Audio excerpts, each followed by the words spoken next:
2006. So I'll need a motion and a second on those. So moved. Seconded. All right, any further discussion on those? Nope. We're good?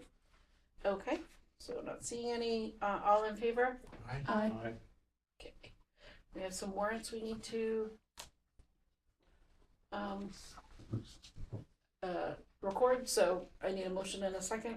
So I move we accept the payroll warrants, 124 and 125. Okay, Mark seconded, Dan said, Mark, and then Dan, any discussion? All right, all in favor? Aye. I move we accept food service warrants 1040 and 1043. Second. Any discussion? All in favor? Aye. I can go down the list. I move Sure. we do elementary warrant 1041 and 1042 and approve those. Second. Any discussion? All in favor? Aye. I move we accept warrants 1120 and 1121, secondary warrants. Any Seconded. discussion? No. I didn't. Yeah, you. Perfect. All in favor? Aye. Good. All right. Do we have any gifts or grants? No gifts or grants. All right. We still do not have a Gil Montague representative, so we will continue to look for a Gil Montague representative for the following year. If there's any interest in being a representative to Gil Montague, please contact either myself or Brian Smith at the town hall. Or up to Franklin County Tech representative.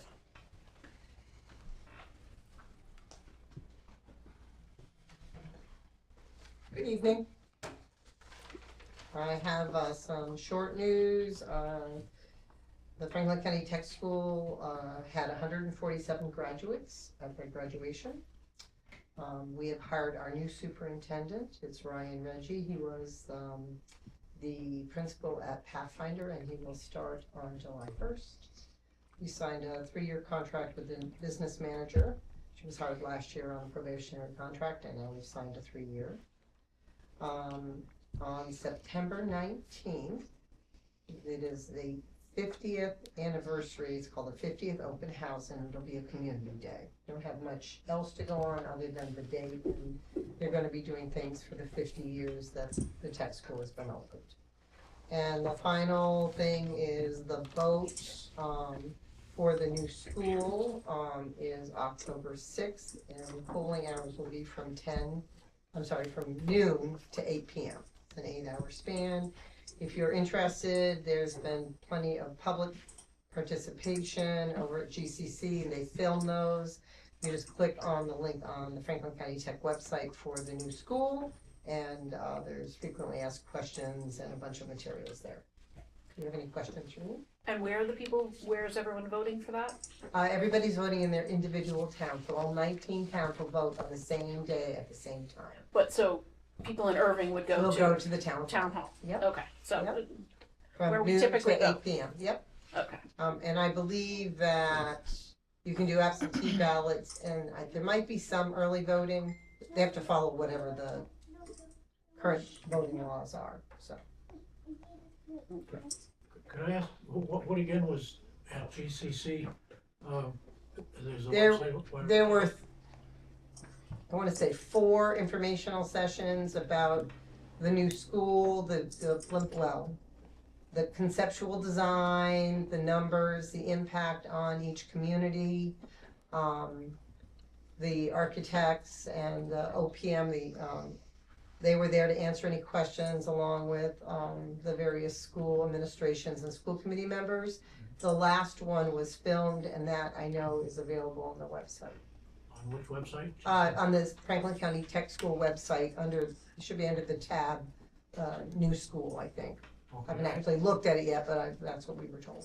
I asked a question for a reason. It's a complex issue, it's an expensive issue, and how many towns are involved? 19. 19 towns. As I happen to recall, somewhere around 50 years ago, it took 2 or 3 votes because people didn't understand So I asked the question to encourage people to go to the site, look at it, understand what's being proposed, so that when it comes time for a vote, they're not saying, gee, what's going on?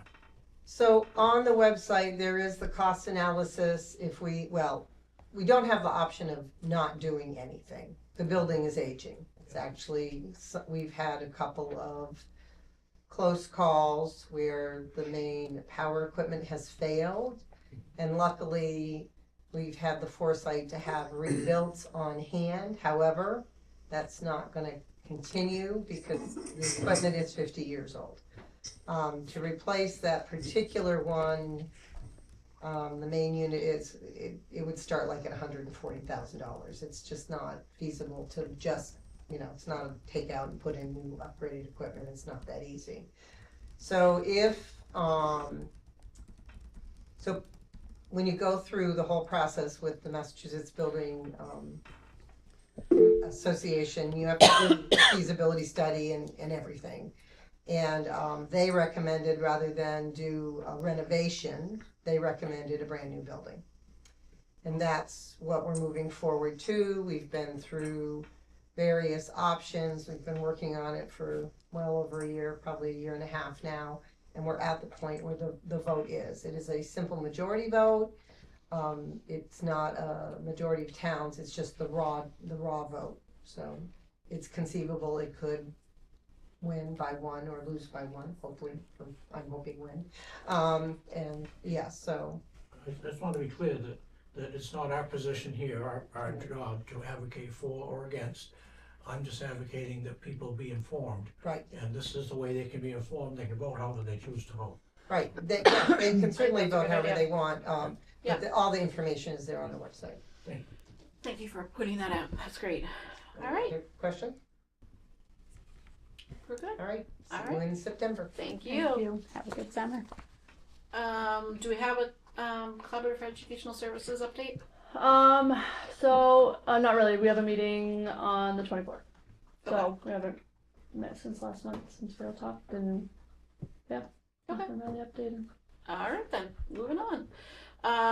Do a regionalization update. There was a meeting on the 9th. Again, just pushing, making sure all their stuff is, in order, and they're sending out, pamphlets and the same stuff they've pretty much all been working on, and discussion of, pros and cons, and how they want to just focus on getting out the word, and another meeting next week. So a lot of meetings on that one, but yeah, just push for the information to go out.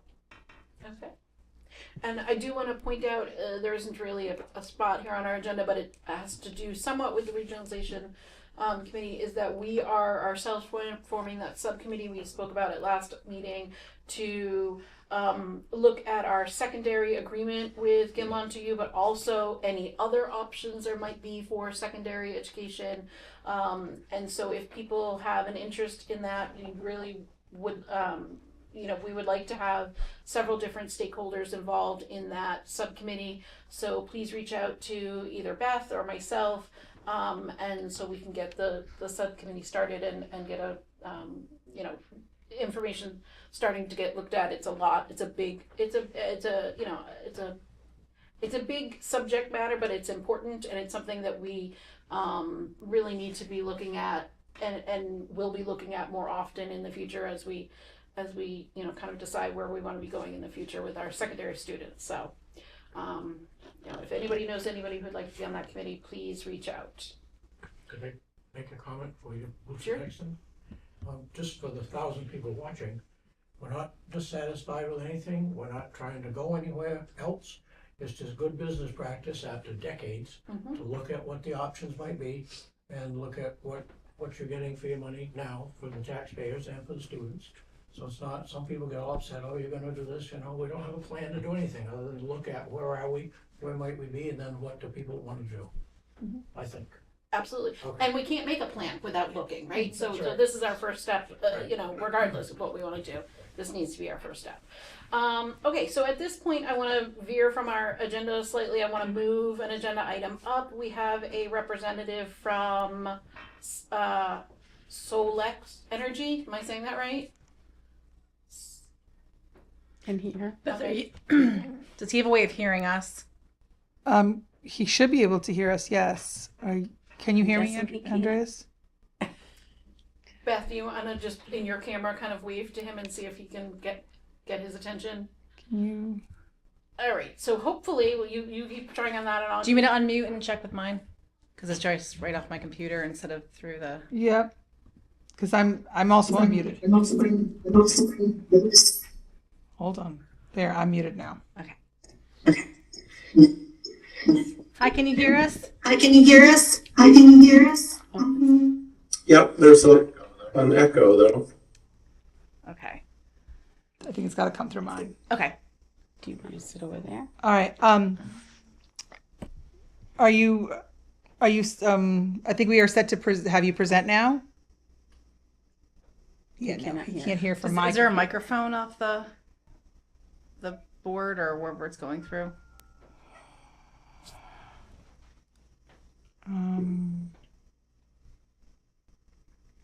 I do not know. Can you like say we're ready for you to present and just mute right away?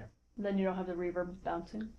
He won't be able to hear any questions and have. Well, we can. We can I try. could kind of. Yeah. Yeah. Let's let him get through Let's try his it. presentation, Yeah. and we'll. I've He's muted, so more you can- answering questions than presenting. So. Okay. Um. Why don't you? I've muted, so you can go ahead and unmute and try to make this work. Okay. Can we turn that speaker off? In theory.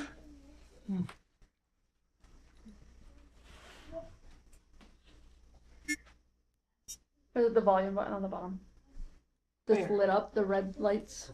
Are those volume keys on the bottom? Oops, hold on. Volume, Right top there. one. Top one. Slide it all the way down.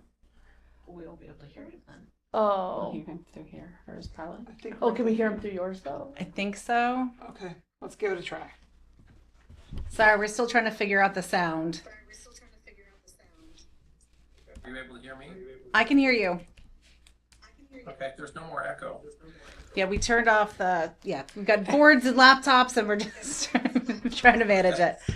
But it's not gonna come through on the video, I don't think. So So when he answers, we'll turn the sound back up. I'm picking up some of this. Oh, he's picking. Okay. okay. Can we move that mic close since we have no more public comment? I've got this mic. I'm saying for the board. It's 'cause he's Caitlin's coming mic. through the- Oh, is it Caitlin? So just move it close to you, Caitlin.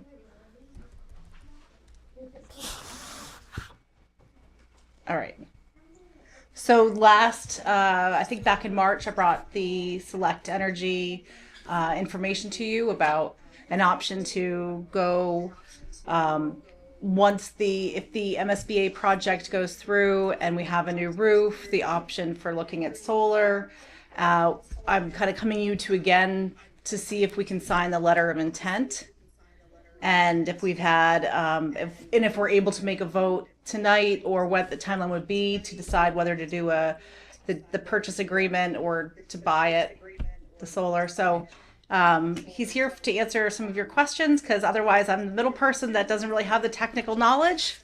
So I will. How do you want to do this? Do you want me to, if you've got questions, kind of speak loudly into mine? Why don't you? Maybe you could just ask him to give us a brief, kind of pro and con between renting and owning, or Okay. leasing and owning, or whatever the phrase is. Yep. So if you could introduce yourself and describe some of the options between renting and buying the solar, that would be great. Thank you. Sure. Would it be possible for me to share my screen? Yes. Okay. Great. Let me do that. And at this point, can we have that sound be turned back up? Yep. I can hear him on that one as well.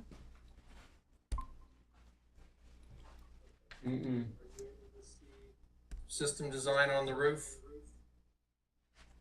Is the screen Yes. popping up? Yep. Okay. Okay, great. So first off, thank you for inviting me to the meeting. My name's Andreas Schmid. I'm with Select Energy. the top commercial solar company in the state, by far, in terms of volume. I'd say in terms of quality as well. Select has done about 800 commercial solar installations across the state over the last 17 years. It's based in Hopkinton, Massachusetts, where the Boston Marathon starts, so 26 miles west or so of Boston. I live in the Berkshires myself, born and raised in Massachusetts. The company's been in Massachusetts since its founding in Hopkinton. We are sixth in the country in terms of volume of commercial solar projects completed, but we've primarily only done projects in Massachusetts, with a few in Connecticut, a few in Rhode Island, a few in New Hampshire. If you look at the map of projects we've done, it's mostly all in Massachusetts. We know the Massachusetts market. We know the Massachusetts utilities. We're very well respected by the utilities. We have weekly standing meetings with them to review all our projects that we have happening with them. We've done 5 times more commercial projects in Massachusetts than our next competitor.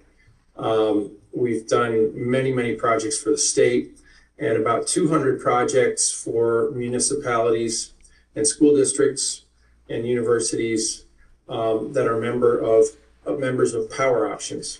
If you're not familiar with Power Options is an energy buying consortium that has about 800 members now across the state of Massachusetts primarily.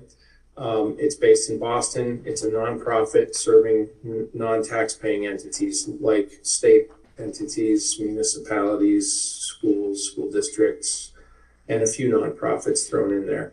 It was founded in 1998 it was a state department meant to procure electricity and gas, commodity electricity primarily, when the electricity markets deregulated in 1998. By 2008, it was no longer for the state to have a department to procure electricity and gas commodity, because there were plenty of energy consultants that were doing that. So Power Options privatized as a nonprofit, but kept its primarily state and municipal members and school district members, and has expanded from there. Power Options goes out to bid on electricity, gas, and now solar for the past decade as well, every couple of years. Select has won as the solar vendor for Power Options group solar procurement 2.5 times now. We won the small project category in the first round of their solar procurements a decade ago. And every few years since, we've won again. We're in the middle of responding to their latest procurement now. Typically, we compete with 4 to 10 other vendors each procurement. Because of our track record and respect we've earned in the state among public entities in particular, DCAM and so forth, we maintain our position as Power Options vendor year after year, or procurement after procurement, not just because of price, but because of the quality of the work that we do and the follow-up. In-house, we have 130 employees, 35 of them are licensed electricians. We have our own engineering team. We do our own engineering, design, all the regulatory approvals with the state, the local town, permits, incentive program, so on. And then we build the projects in-house. And then we hand the projects off to our technical commissioning team to do the technical commissioning. And then our services group does the ongoing operations and maintenance, monitoring projects daily from a network operations center we have in Hopkinton, with asset managers and a dispatcher who runs the schedules of our many licensed electrician technicians. So, Harvard University done 34 projects with us to date. We've never donated to Harvard. We don't have anyone that went to Harvard. We've earned every bit of that. We've done an average 3 projects a year for them for the past decade. they keep bringing us back because we deliver on our promises. I can't say we've never made a mistake, but I can say we've always bent over backwards to fix our mistakes and learn from them. Our services group is constantly feeding information back into our engineering team so that we improve our best practices, design parameters, so forth, and get more accurate, select better equipment, design systems that are reliable, safe, so on. When we install on a roof like this, and you see your design here, this design will have to change slightly. This design was from some years ago. But it will be very similar with just updated panels and updated equipment that is compliant with tax credit requirements under the One Big Beautiful Bill Act. We've procured a ton of panels that safe harbor, as we call it, the federal tax credit for up to 4 years. As long as you're doing a power purchase agreement where we're going to own the system. If you want to own the system, in the next week, you would have to put up tens of thousands of dollars to purchase equipment to safe harbor the system for up to 4 years. And given that you need a new roof, an MSBA takes a while typically to approve a new roof, and then you have to go to bid, and then you have to get it installed. I assume it's going to take 2 or 3 years to get this roof replaced, at which time we would be past the deadline for installing and getting a system operational if you don't safe harbor panels within the next week or so. The technical deadline is July 4th to purchase equipment sufficient to cover 5% or more. Most accounts will say 7% to be safe of the total project cost. This project would be somewhere in the $600,000, $700,000 range with prevailing wage labor. So, whatever 5% of $700,000 is, $35,000 worth of panels at a minimum would have to be purchased and put in a warehouse, and you'd have to pay storage fees monthly for 2 years, 3 years, if you wanted to purchase a system and take advantage of the 30% federal tax credit that would offset the system cost. Most public entities that purchase projects are doing so with state grant programs like the Mass Vulnerability Preparedness Program, MVP, or if you're a municipality, the Climate Accelerator grant program from the DOER, Green Communities Program, so forth.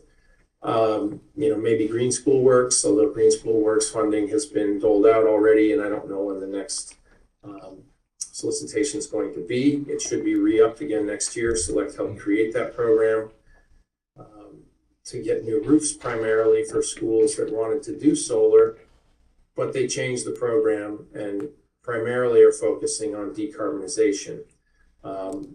Paying for mini splits and air source heat pumps and ground source heat pumps to be installed.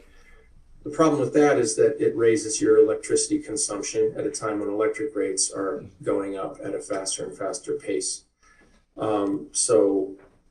Decarbonization is great, but gets expensive in terms of the operational costs ongoing for schools and municipalities moving forward if you don't have solar.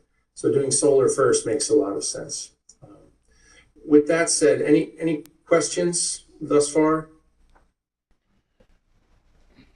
I think we're going to mute again and Let's Can he hear us? let's try. I doubt it. Okay. Hold on. Let's try. You have to unmute. You're all on mute, so I can't hear anything.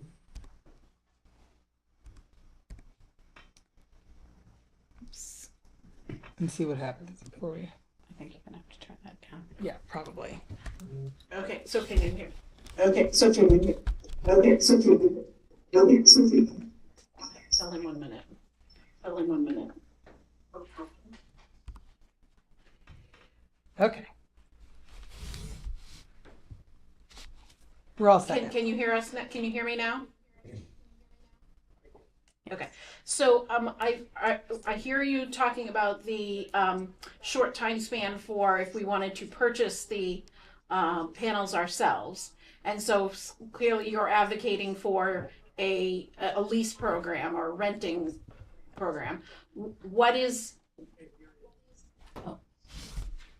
If you're asking about the economics of a power purchase agreement, this is it. This is preliminary. We do have to do I think another this is really site. important, so I'd like to put it back on here. Sure. Give us just a second.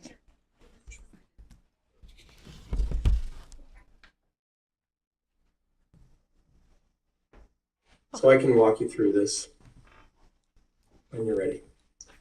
Give them a thumbs up. Okay, great. So the reason I mentioned power options is because power options procurement, group procurement, if you become a member, like the other 200 projects with power options that we've done, those public entities, primarily public entities, a few nonprofits, all became members of power options. You just become a member of Power Options, and I can introduce you to Power Options to have a discussion about what that entails, what the cost is.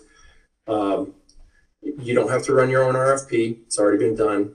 It satisfies public procurement requirements. Under MGL Chapter 164, Section 137, we've had many public entities vet this. We've done tons of state projects. Of course, if it wasn't compliant with public procurement requirements, state entities wouldn't do it. I just completed a large project for the Mass State Police at their headquarters. We're doing one at the Police Academy. We've done tons of state projects for public universities, community colleges, so forth. Pioneer Valley Transportation Authority, we just wrapped up. So here's a little bit about the Power Options RFP. With the Power Options RFP and you becoming a member, you can purchase or do a PPA. But as I mentioned, purchasing requires a very quick turnaround time, which I don't think we could achieve. You'd have to sign a purchase agreement with the Safe Harbor panel purchase and pay for them. And we would have to allocate those panels in our warehouse. Every serial number of every panel that we're allocating to your project would have to be allocated by July 4th. That's why I say in the next week that purchase would have to be completed so that we have time in the back office and in the warehouse to get all that allocation and documentation done so the IRS is satisfied. But with a PPA, meaning a power purchase agreement where Select owns the system, we've already purchased panels sufficient to safe harbor many megawatts worth of projects that we're going to own. So we can do any number of power purchase agreements for anyone that wants to sign on for them moving forward. And the safe harboring purchases we've done give us until the end of 2030 to get a project built. If you safe harbored panels by July 4th and signed a purchase agreement by July 4th and had everything paid for, we had everything recorded and allocated in the back office, you would have until the end of 2030 to pay for and build the project and own it yourself. Seek grant funding, so forth. But you'd have to appropriate 35 grand or so, like in the next few days, and review purchase agreement documents and sign them within the next week or so. So tight turnaround time. With a power purchase agreement, there's no capital outlay for you at all, except for legal review. If you want your legal team to review the agreement, the power purchase agreement, and a lease, which gives us access to the system, which we will own. To maintain this system, we need access to all these areas of the roof. They would be called out in a lease. It's a no-cost lease. To us, it's just a mechanism that works with any bond-funded property in the state. It's better than an easement, and it allows us access to the system for the 20-year term of the power purchase agreement. So a PPA and lease, once they're executed, and by the way, the PPA and lease documents were pre-negotiated by Power Options on behalf of their members. So they do a great job of protecting you as the host customer and allowing the project to be financeable. We have to be able to finance it with our investors. So we pay for development of the project. We pay to build it. We pay to operate it, maintain it, insure it. we're going to, as part of the development process, bring in structural engineers and do a full structural evaluation of the roof at no cost or risk to you, with just a signed letter of intent. It's a simple power options document that says you'd like to have Select go through the development process to get structural approval, interconnection approval with the utility, and that's all at no cost to you. We would take care of all of it. Although on this utility line, there's no what's called hosting capacity for solar. There's no group study happening. There's no holdups like there are in many parts of the state, especially in National Grid's territories. But with this utility line, there would be a need for what's called an impact study because there's no hosting capacity. So likely after we apply for it, get the electrical engineering done, get the structural engineering done, get those approvals in place, then apply for interconnection with that electrical engineering to Eversource in this case. We would then, after 2 months of initial review by the utility of the initial application, we would then receive an impact study agreement or a supplemental review agreement. Because there's no hosting capacity on the line, that's a study in which they just see what the effect of solar on that line is going to do to their infrastructure upstream, meaning where the power comes from, the substation. They need to make sure that if the school's shut down on a beautiful sunny Sunday, midsummer, no one's in the school, no power is being consumed, that power is coming out of the meter, going up the distribution line, hitting the substation, and potentially going through their transformers at the substation and up into the high voltage transmission lines. How does that affect that infrastructure? Do they have capacity to handle that backfeed of power on any given day? And that's the situation. So that's what they're studying. If they determine that it's okay to install your system, like they have many times before on utility lines like yours that didn't have indicated hosting capacity on their data portal, we can take a look at that if you'd like, but I can say there's no hosting capacity right now. But there's no other holdups or reasons you can't apply for interconnection. Usually that just means you have to count on an impact study, which might cost $5,000 to $20,000. So we have to count for that.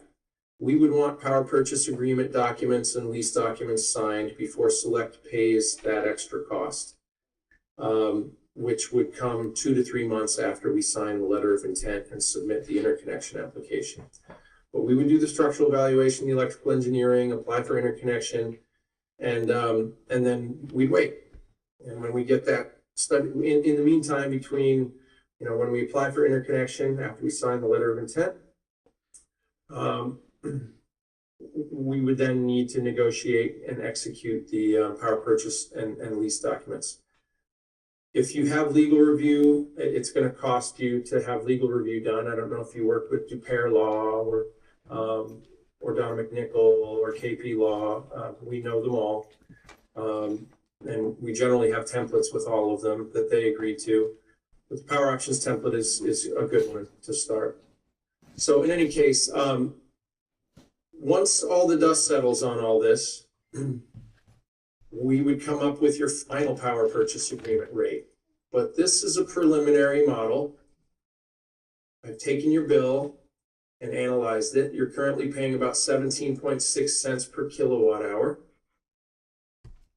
If we land where I think we will, you're going to be paying about 3.6 cents per kilowatt hour, fixed, no escalator, for 20 years.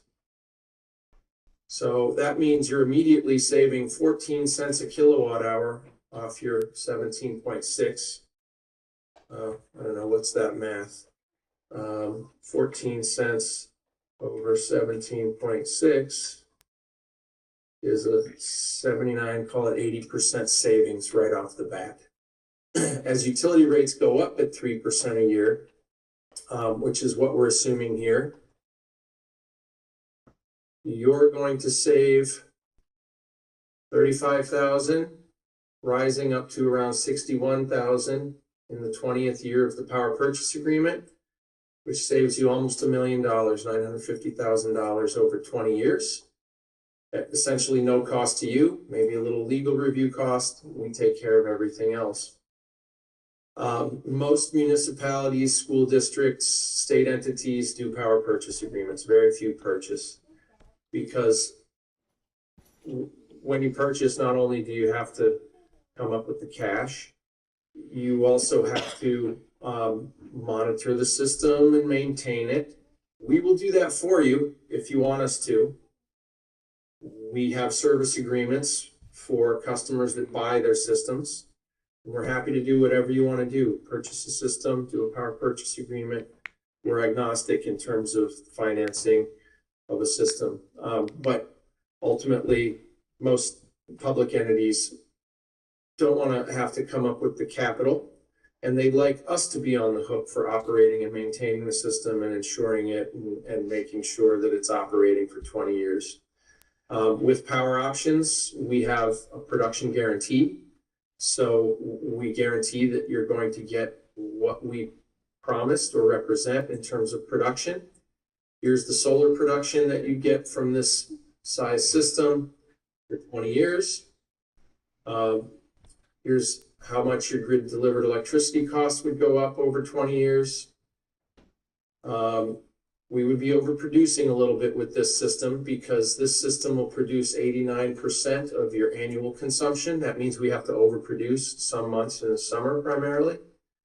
So the excess production would have a good value, not 100% of what you're paying at that 17.6 cents, but close to it, especially as a public entity. You get better value for excess production on a monthly basis than non-public entities. Here's your on-bill savings from solar. If your PPA rate is this amount and you're paying this amount, essentially the difference between this PPA payment per year, and this goes down because we factor in degradation of the panels. It's about 0.5% per year. So we assume you're going to be getting 0.5% less electricity per year. Since you pay by the kilowatt hour, you pay a little bit less in total every year. Here's your savings from solar. So the delta between this number and this number,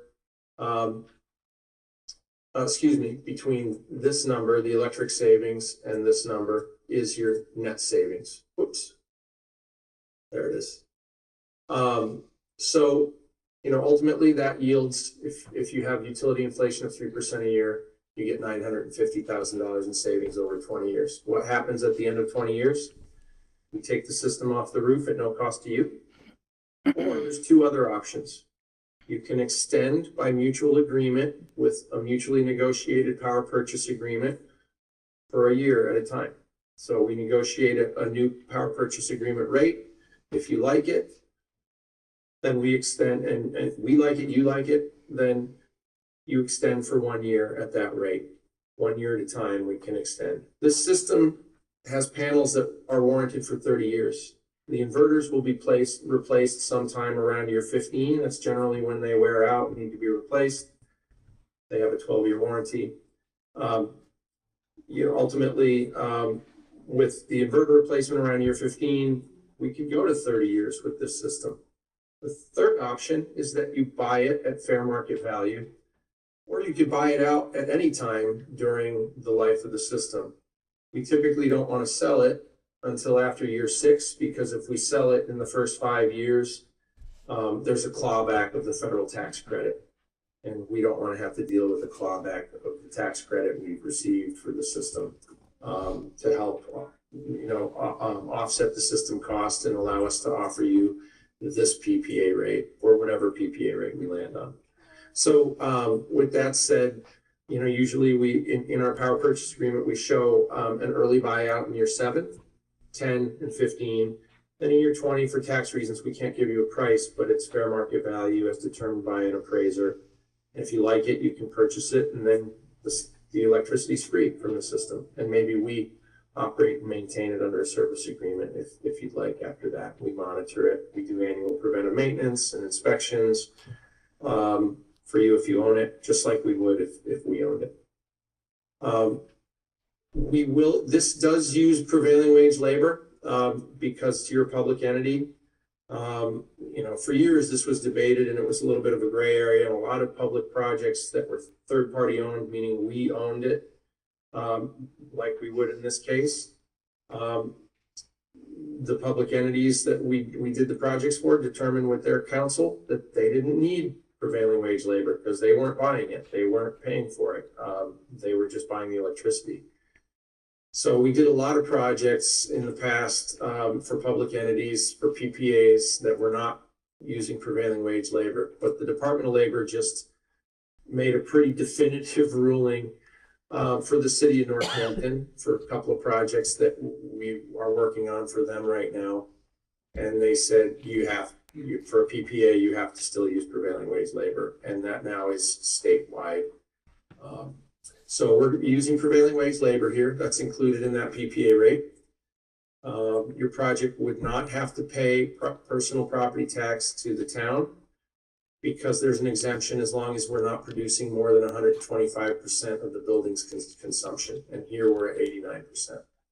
So all that's factored in. The federal tax credit's factored in. The state incentive is factored in. And in order for us to make the rate of return that Power Options allows us to make on a project like this is your PPA rate. They have oversight. Power Options looks at our books. We have an open book relationship with them because every project's different. Every incentive's different for every different project and every different utility area. Every different rate code has a different incentive. So we can't say across the board for Power Options members, it's this PPA rate for this solicitation. We have to look at every single project differently. And Power Options just reviews the books and allows us a certain rate of return, and that's it. So when all the costs come in, the interconnection costs, the cost to build the project, and so forth, that's when we finalize our PPA rate. So any questions about the economics of a power purchase agreement or the Power Options procurement and how that works? Just stay there though, because we'll need his response on that screen. Do you have a question? I got a question. Okay, so hang on till we know we're ready, and then We're ready. and then fire away. Most of Wait, I'm gonna. Caitlin. Can you hear us? Yes. Perfect. I think our major question has to do with the roof. Mhm. What's the timing? When we gonna know that? And how does that affect this? When can Well- we, or what can we do before we know anything conclusive on the roof? Sure. I mean, it's perfect timing for you to be looking at solar if you are or have already applied for MSBA funding for your roof. MSBA will pay to make the roof solar ready. So when you're putting your roof out to bid, you can specify to all the bidders, the roofers that you're soliciting, that this needs to be a solar ready roof. And typically that means with a flat roof like this, that they will install, whether it's TPO or EPDM membrane. Most roofing manufacturers now want to see what's called a high density board under the membrane on top of the ISO, the polyiso insulation, the rigid foam insulation. And that just protects the insulation underneath and therefore the membrane because, whatever happens on the membrane won't compress and disfigure the membrane by compressing the insulation underneath, if that makes sense. So, structurally, we'll do a full structural evaluation right away. As soon as you sign the LOI, we're paying a structural engineer to come in at no cost or risk to you, and we will get the full structural report, and we'll provide that to you and show that hopefully the roof structure can handle solar. They'll specify areas that don't meet the requirements. Generally we're ballasting these systems. We're putting weight in ballast pans, and I can show you what that looks like here. Here's our. This doesn't answer my question. So, Mark, are you asking about the so what- timeline? I'm asking about the timeline because I don't understand where we stand with the roof that we can answer any of these questions to move forward or with saying, we would like to.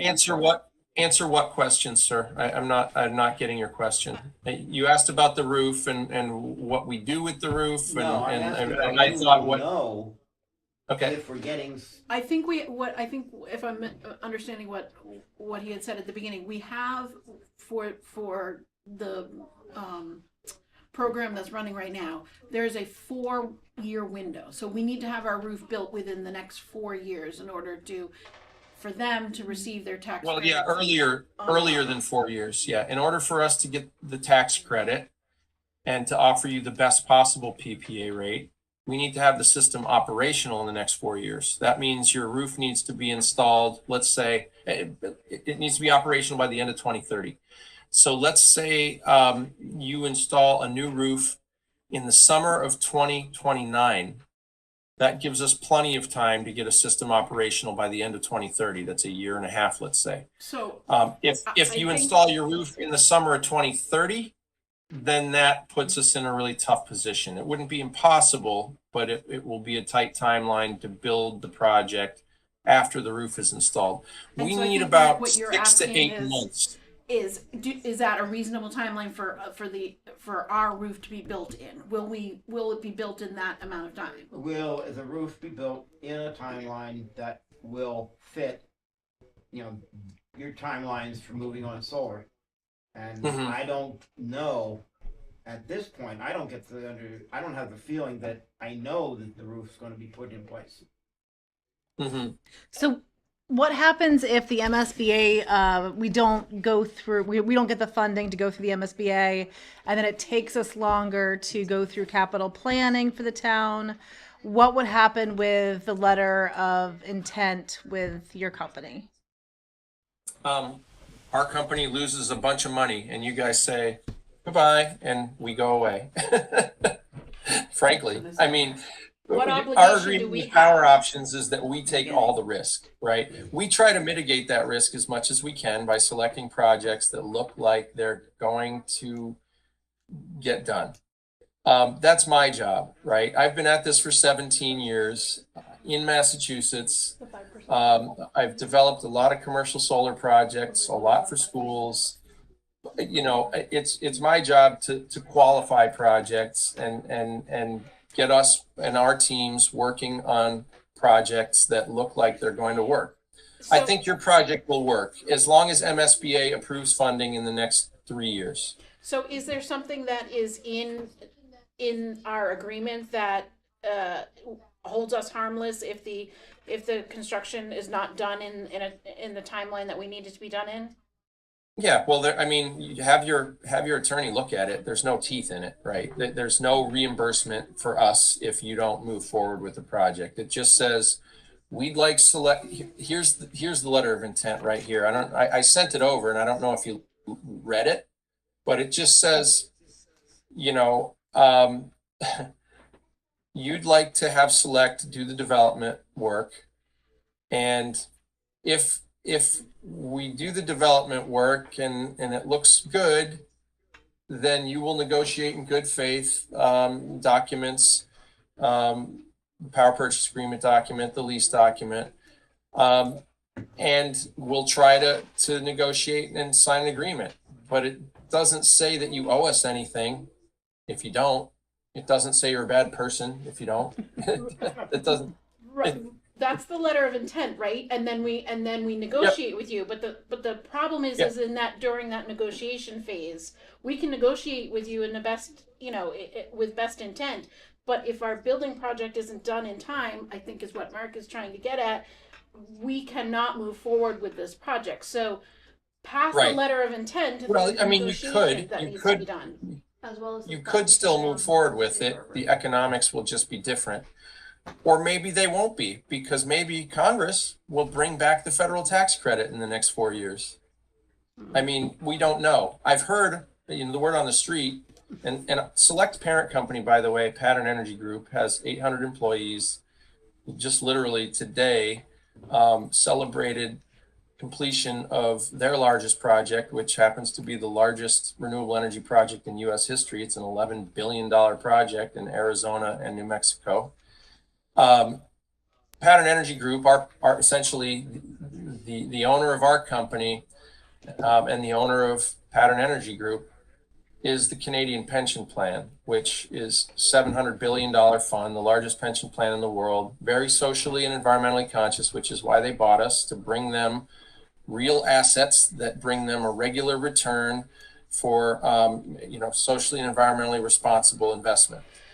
And as such, they have a lot of smart people that are watching what's happening in Washington every day. Lobbyists are in Washington working for Pattern and the Canadian Pension Plan, and they think that the tax credit's going to be brought back. Right now, we just have to act on what we know today, right? And that is the July 4th deadline, and for projects that for people that want to purchase their own projects.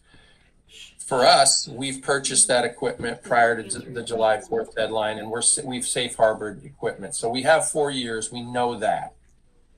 But it's our risk, if you want to. I'm not sure that he's answering our question.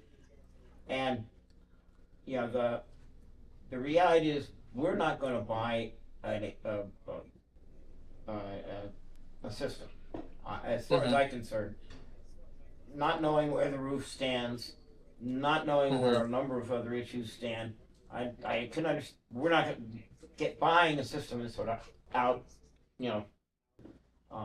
Yeah, there's a lot of risk. There's a lot of risk with it. The question is, what do we need to do? And my sense is all we're doing is making an agreement with your company that if everything works, you're the one that are going to be the people we deal with, as opposed to somebody that I don't know about that's not presented to us. So that's all that we're doing here, is basically locking in our choice of who we'll deal with should everything work out. My sense is that it's a very iffy thing as to whether it's going to work out or not. I don't mind no damage agreement. I mean, I don't see what that doesn't have any harm for us. Right. But if it's only the ownership program that would require us to put any money down. Right. So if we're not going to buy it, and it doesn't seem to me to make sense to buy it, and all we're saying is, fine, we'll use you, and because nobody else has come forward at this point, right? Yeah, and ultimately that's because most companies that haven't, that aren't selected by Power Options, by essentially quasi-governmental entity like Power Options, who does group procurements for state entities and public entities, municipalities, and school districts across the state. No one else is selected to do that. So you would have to put out an RFP to select someone else if you wanted to. But Power Options has already put out an RFP on a regular basis to dozens and dozens of qualified vendors, gotten a minimum of 4 and typically up to 11 respondents in all of their RFPs thus far for their solar program. And Select in the last RFP was the winner. So we still are the winner. Here's the MGL chapter that lets you know that procurement satisfies your public procurement requirement as long as you become a member. So I can send you this information about Power Options. Here's a quote from the director of the Somerset Berkeley Regional High School, the director of business, Lindsay Alberniz. Maybe one of you knows her. Utility costs are constantly fluctuating. Working with Select, we were able to reduce operating costs without paying the upfront cost for an installation. Through Power Options, our district did not need to undertake our own costly and time-consuming procurement because the procurement's done. I mean, so that's the big thing. And here are letters from KP Law, from Juan Dickinson. So we have a few more questions. If we could just kind of stay focused on our project, just so we can get our questions answered, and then if if something else seems Pertinent. reasonable to our questions, you can add it in. Sure. Yep. I just wanted to make you understand that the procurement's done, you can do this PPA, and Yep. you're selecting power options and select, and it's not like you're doing this blindly with no other options having been looked at. Power options look Sure. at the options. That's We what I'm have saying. Kelly, you want to ask your question? Yeah, I'm just wondering where you guys source your panels from, and if you always source them from within the same area. Nope. We source them from wherever we can get the best panels that meet the current tax credit requirements. And that's been very difficult lately because the tax credit requirements have changed often. And very few companies are meeting those tax credit requirements because they changed just recently. Our panels are now coming from Indonesia, China, Korea. It's a global market. It's all over the place. Wherever we can get the best panel that has the best warranty and meets the tax credit requirements. Currently, the tax credit requirements require that panels don't come from what are called foreign entities of concern, or FIAC entities. So, they can't come from companies. The source materials, the cells, the silicon, the glass, the aluminum frames, they can't come from companies or countries that are not friendly to the United States. And they have to have documentation of that. So, none of our panels violate that. Our inverters are from primarily an Israeli company called SolarEdge, which makes the best commercial rooftop inverters and module level electronics, the stuff that goes up on the roof that enables the systems that are on commercial rooftops to meet National Electrical Code requirements. They have to, when you shut one switch down off the ground level, they have to all shut down so fire people are safe. I think we have another And question. Yeah. Dan has a couple of questions. Go ahead, sorry. Yeah, I agree with, I don't know where you're looking at me, but I agree with everything you said. If everything you've said makes it into written document that it's reviewed by legal counsel, that'd be great. Okay, sometimes what people say with good intentions don't quite make it into writing, and then 15 years down the road there's a question. So I agree with what you've said, as long as it all makes it into a written document. But we've got two or three questions about it. Is you've done this with many other towns and entities and organizations. Have most of them, or many, or very few, signed letters of intent prior to having their legal counsel review it? Oh, they all do. Yeah, a letter of intent is simply a means to get us going on the development work quickly because it's a simple document. Here it is again. It's a simple document that's just a couple of pages with one attachment, two attachments, excuse me, the design, and then a little bit about insurance requirements that we're obligated to. But ultimately, it's just a couple pages. The power purchase agreement. They have the letter on their link to their agenda, so they can look at it further if they need to. Dan, did you have another question? Right. Yeah. Okay, well, that answered that question, that most apparently sign without a letter of intent, without having legal review on our end. Well,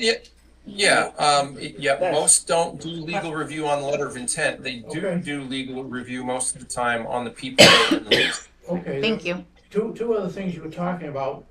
One of them was clear about inverters being replaced maybe 15 years or so. And the other was, I forget exactly what it was, but you said, quote, we can do that for you if you want us to. Or you can do it for us if we want you to. Do those things cost us anything, and do they reduce, or are they subtracted from the 900 and something $1,000 we're gonna save in 20 years? So it might knock it down to 700,000 or something. No, that example was only if you're going to own the system. Okay. If we're going to own it for the full 20-year term of the power purchase agreement, we will monitor it, operate it, maintain it, insure it. Operations and maintenance means we're going to monitor it daily. If anything happens, we're going to come fix it within 24 to 48 hours. And at a minimum, on an annual basis, we're going to do a full inspection of every panel every inverter, every nut, bolt, wire, racking Okay. component, because we have to do that and document it in order to maintain the equipment warranties. That's fine. And of course, Go ahead. and we do that every year. So we essentially recommission the system every year with our own internal technicians, our licensed electricians. And ultimately, if we don't produce electricity, we're not getting revenue from your payments of the power purchase agreement. So we would be missing out on $35,000 a year if the system weren't operating properly for a while. That's fine. I'm just concerned for the answer to the question that these things you're talking about, are there any other things that would potentially reduce the 900,000, whatever it is, that we No. would save? No? The, Okay. the only way your savings would be reduced is if we don't produce as much electricity as we say we will. Okay. But if we don't produce the electricity we say we will, we're not getting the return we counted on. So our interests are very much aligned in making sure the system is maintained and producing as much as it can, and making sure that we accurately estimate what the system will produce from the beginning. Okay. Because in the document, in the power purchase agreement document, there is a production guarantee. And if we don't meet that guarantee, we owe you liquidated damages Okay, that's good. for your lost savings. So, that's good. I only have one other. Yeah, go ahead. Let's just say we sign this letter of intent, and later this week, next week, our legal counsel for the town and our town administrator and our select board find a reason to not do this. What's the cost to us to just say, forget it? Nothing. I mean, Okay. there's no cost or risk to you. That's No cost, no obligation. Okay, Yep. then it clearly answered my question. Okay, I have one more. You had talked a lot about the transmission line, and you had said that our transmission line, the electricity lines don't have the thing that they need to have, so they need to do a study, so on and so forth. And you had said that usually it's not a problem and it should be fine. What if it's not fine? What happens then? then we don't do the project. If it's too expensive to interconnect the system, essentially once we submit an interconnection application to the utility, they don't say no, they'll accept our application. But ultimately, they have to determine how much it will cost them to upgrade their infrastructure, if that's needed, to accommodate more solar on that particular distribution line, maybe to upgrade the substation at an extreme level, or just make a couple of changes to the line on their infrastructure. It likely will cost $10,000 or $20,000 for us to interconnect after they do a $5,000 or $10,000 or $20,000 impact study. But we'll account for that cost in our cost structure that yields a particular PPA rate for you. What's the address of the school? 28 Northfield Road, right?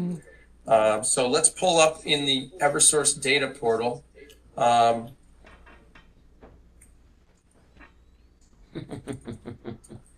Here is the Eversource data portal. Here's the school right here. Yeah.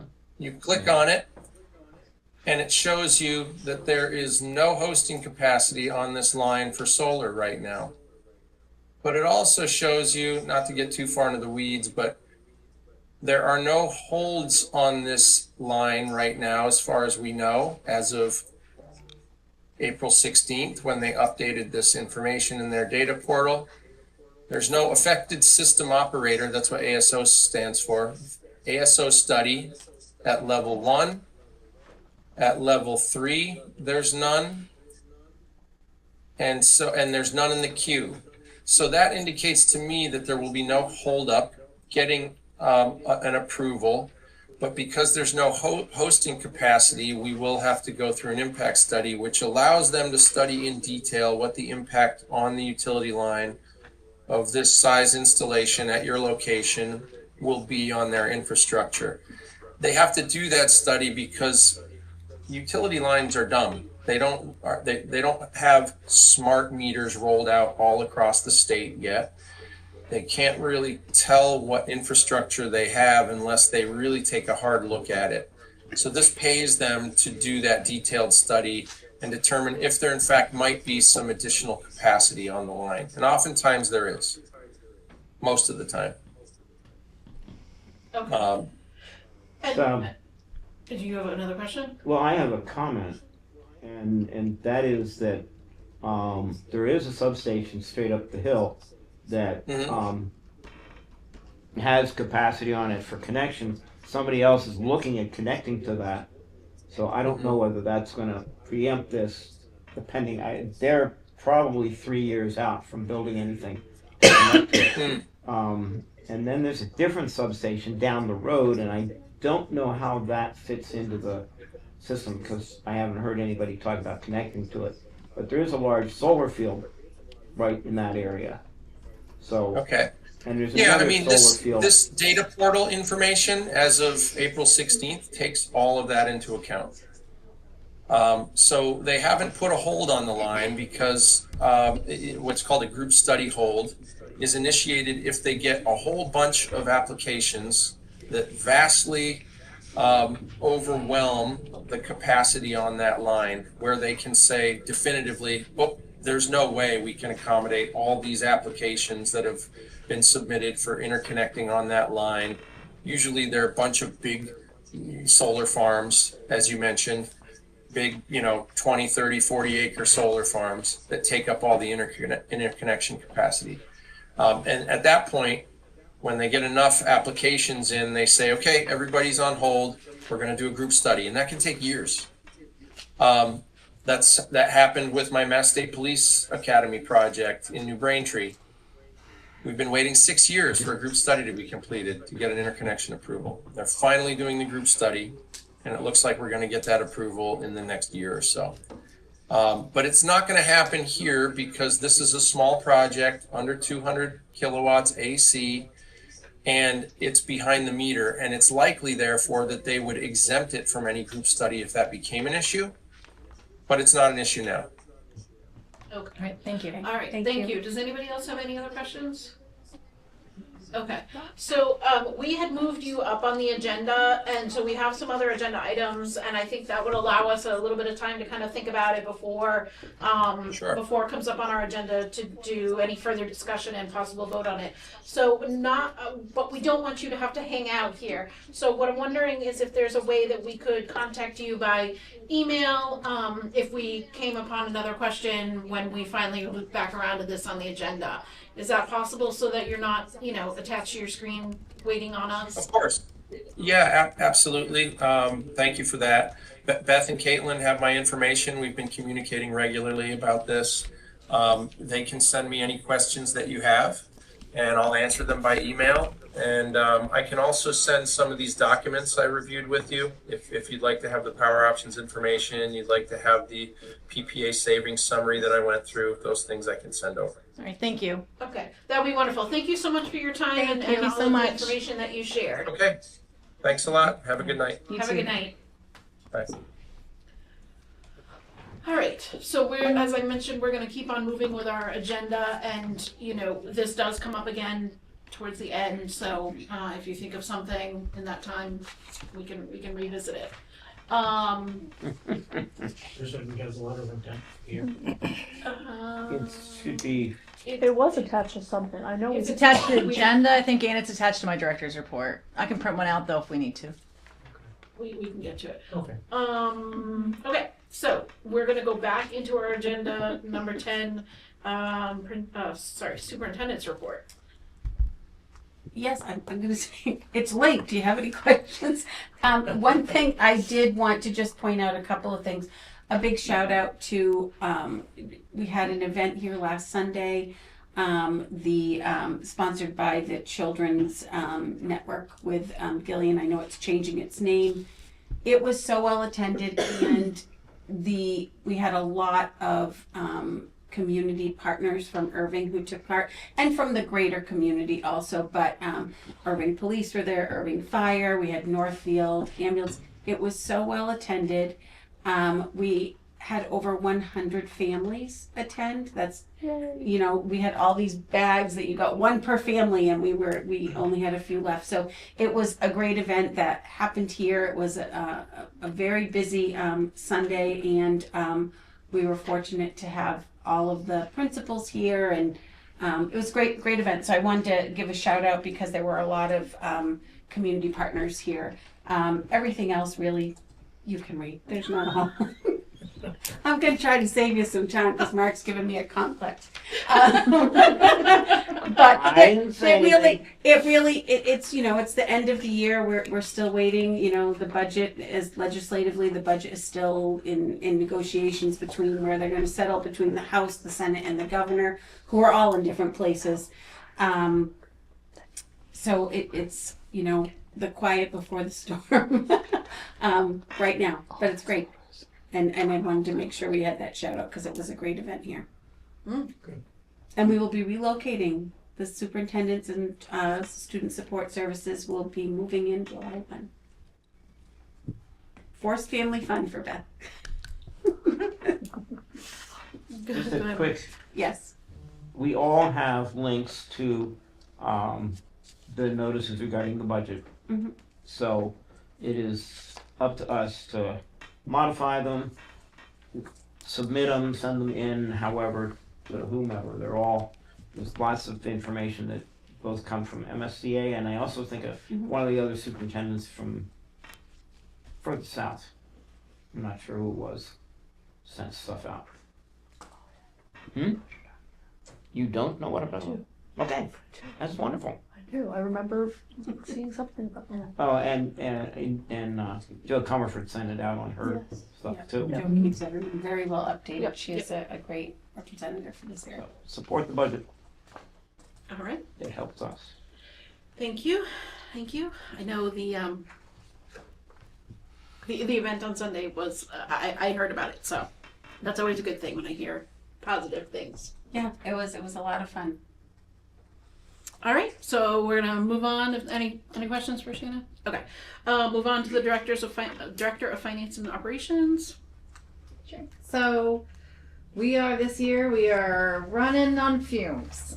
We've shut off spending for anything new. Typically we do that so we're not getting new invoices late, having to submit them late, like no unanticipated non-utility purchases after the beginning of June or even into May.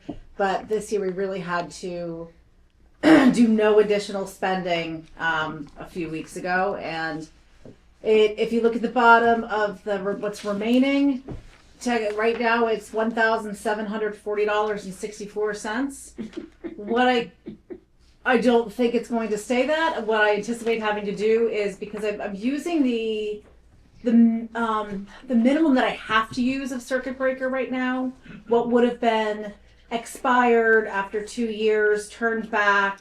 I've used that much. I will use more of it to make sure we get out of the operating budget in the positive. Do you have more to say on that, or do you want me to ask my question? You can ask a question. Okay, so if you could just lay out for us, you know, we had a meeting, I believe it was our March meeting. We talked about, you know, you were projecting like a $66,000 at that point balance in our operating budget, and you know, so we're talking, you know, two-ish months later, 3 months later, where was that 66,000 that you hadn't anticipated needing it? So that 60,000 was a dipstick of where we are right now, and I manually uncovered the things that we are like salaries, like the Union 28 salaries that I can't do otherwise. Yeah, you and had done some of that the at that transfers. point. I had, but there's a lot of other things that come up. So that's what I want to hear about. What are those things that came up? I would have to take some time to really look at the last couple warrants and tell you exactly what they were. So these were things that you hadn't encumbered, so they're not our typical bills that just keep coming in that we know about, as you mentioned, our salaries and lease, you know, copier leases and things like that. So 66,000 over 65,000, something along those lines, over a 3-month period seems like a lot to have spent that you hadn't anticipated, therefore didn't encumber. So I am curious where I think about 20,000 of it was $60,000 went. the truck improvements, because that happened after. And those have been completely paid for. We've paid for everything that we're obligated to from the highway department. Oh, and yeah, I'll check, but I believe that those repairs are done.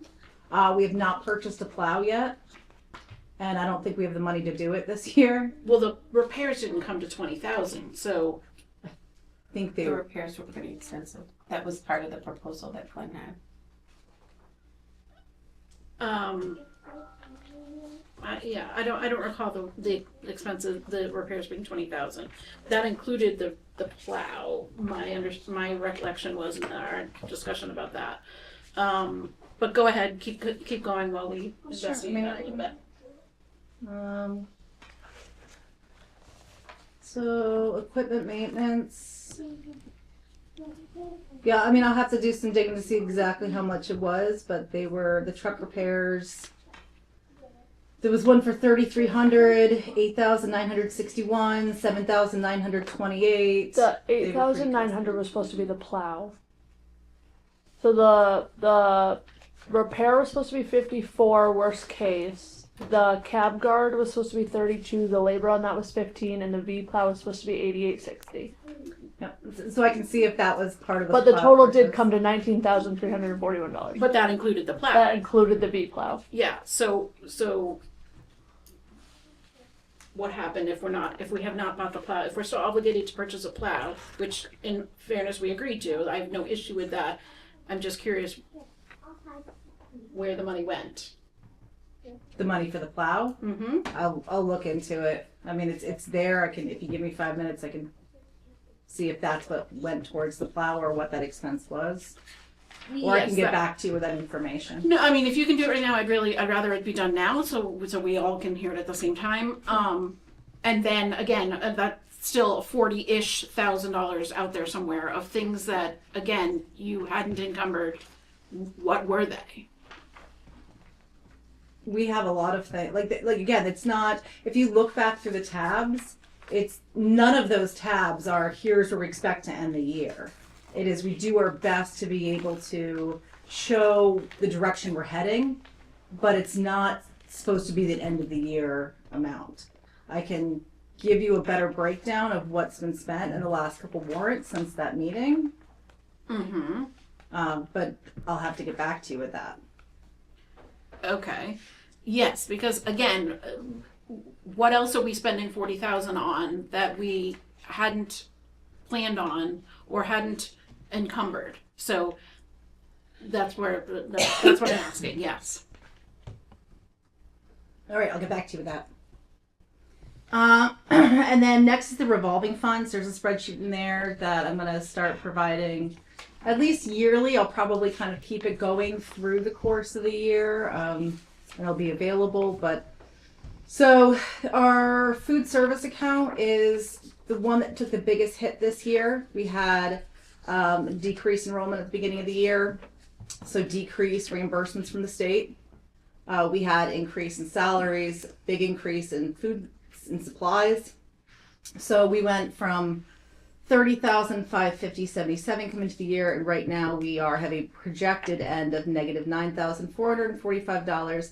But we have budgeted for $15,000 from the food service line of the operating budget to be moved to the food service revolving account, so that we're able to make that revolving account in the positive, which the town, I'm sure, would really like us to do, because if we leave any revolving accounts in the negative, it comes off of their free cash. So once I go through all of these, I'm going to ask for 2 transfers tonight, and that would be the first one. The STARS account started with $18,482.36, and it looks like it'll end with about $22,097. After school started with $2,803.82, and that is in the negative also. And this is where other transfer. We do have a budget for an after school academy line that we can we'll be able to transfer $4,000 into the after school revolving account if that vote happens. This is an account where parents pay to have their children stay here after school, right? There's some sort of tuition or payment that they make. And so it's not self-sufficient, that's what you're saying? It hasn't been this year. The student activity account started at $18,316.57 and is ending at $16,044.48.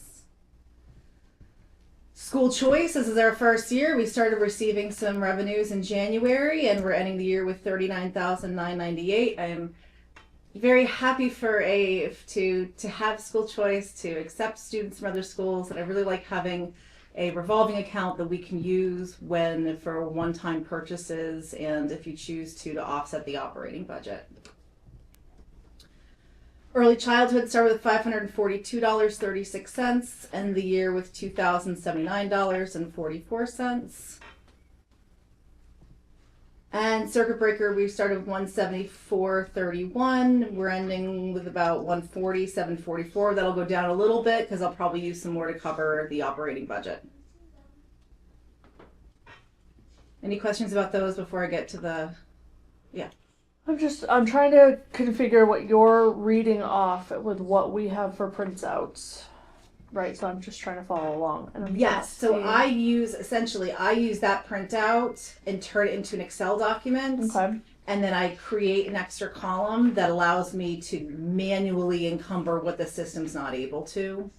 So you don't use the encumber line on this document for most of it? We can't for any Union 28 purchases, so it's not.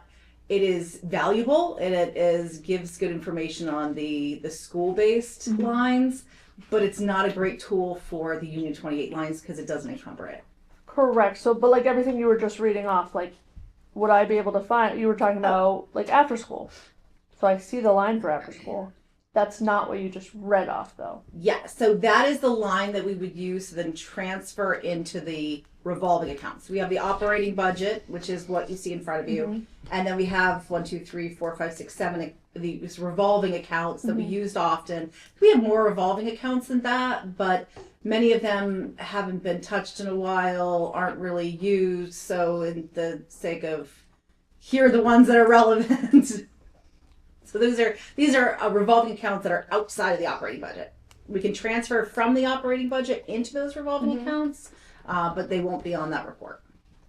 And I see that. I'm just wondering, like, correlation. Like you said that we have like $1,200 left for the year as proposed, but like I feel like we should also be able to see that because on here we have 67,000. Yes, here. It. So I linked that. I like the idea of linking, and I know I'm still like this is year 1 for me, so I'm still trying to like process this, and I know how to follow a spreadsheet like this, but I'm like, you're saying completely different numbers than this, so like I would love to be able to like next, as I'm learning, but like learn to be able to see, like you're saying we have $1,200, we have $67,000 according to this, so I like having that correlation spreadsheet like together so that we are also able to see that. Is that something we could see in the future? It's linked in my director's report. Would you like a printout of it also? I hate technology. Yes, The answer is yes. Okay, I can ask Robin. And yours is actually just one that I don't like. I read superintendent's report. I look over. I don't. I just link. I just never go into yours because I like to just be able to run down a line of numbers, and I'm like, I've been trying, and I'm like, I'm still not seeing this 1,200. Okay, thanks. And if we could go back to the student activity account for a minute. So tell me what you're saying the balance is. You had her thing pulled up. 16,044.48 projected. And Beth, what is that typically used for? So the student activities account was used, the difference this year was used to offset the lack of fundraising that the 6th grade had done to do the New York trip. They were in kindergarten when COVID started. They had done some fundraising. Then during the intervening years prior to my arrival, they had done no fundraising. We did start them doing something again this year, but they were not able to fully offset the cost of New York. And so that is a piece of that. I have been sending home letters on a fairly regular basis. Yep. To the grades 3, 4, and 5 families to remind them that they need to, begin the process of fundraising now to fully offset the cost. I will not be able to, fund that trip indefinitely. But so there's 16,000 left in there. Yes. What do you have a plan for it? Do you I do you not. have a vision for it? I do not this Okay. time. It's because it's a revolving account. I had not intended to, I did not intended to get aggressive with using it just yet. I sort of felt like it was one of those things I wanted to be deliberate and wait and see what we came up with. And so when students do fundraising, does it go into this account? It does. Is this And then we have sublines that will say, like not we have sublines within I it understand what you mean. that each grade level will have like the class of, so the class of 2027 will have a line, the class of 2028 will have a line, and that will allow us, a best example I can give is the class of 2028 we're working with one of our paraprofessionals, Ms. D, and she's trying to help us to get a collaboration with the Northfield Drive-In. I'm hoping to have a community at the drive-in night and to share some of the ticket price on the way in the door. They take some of it, we take some of it, and that would allow us to offset, as depending on how many people come to see the movie that night, quite a bit of the the cost for those sixth graders when they get to the sixth grade field trip. Yeah. We're going to invite the school, all the other kids from the other 4 elementary schools that are part of the union, to try to encourage, superintendent can bring her granddaughters to go see a movie at the drive-in, and I will work for free. Just delegated you to do that. Yeah, I'll work behind the counter for free and help, serve some nice fried dough and whatever else is there. So hopefully that'll be a nice fundraiser. And I was talking before the meeting began, the next year's sixth grade, I was encouraging them to consider doing a babysitting fundraiser for parent conference nights. Just try to get some stuff going. Yeah. All right. So that's fine. So at the moment, that's just going to kind of sit there and Yes. marinate. Okay. And so I think we do need to. I mean, at the moment, I'm not terribly concerned about the after school being not self-sustaining, but that's something that we should probably think about for future if that's going to continue to not be self-sustaining.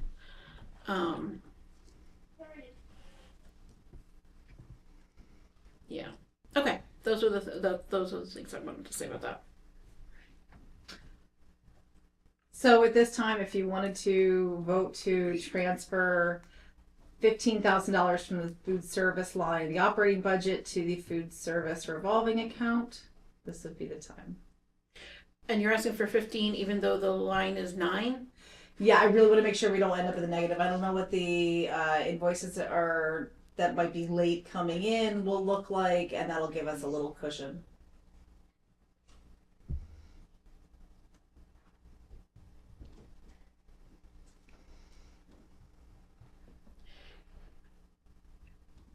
How much did you want to transfer? 15,000. 15 or 16? 15. 1-5. 15. For the sake of discussion, could I move that we transfer 15,000 as proposed? Second. And then whether it turns out to be that in the end, I don't know, but we're got the motion and second Sure. discussing. Thank you. I seconded it. Yep. Okay. Got it. Okay. And so, just what line is that? Just so not in the revolving, but in the actual budget. It's a food service line. It is 41.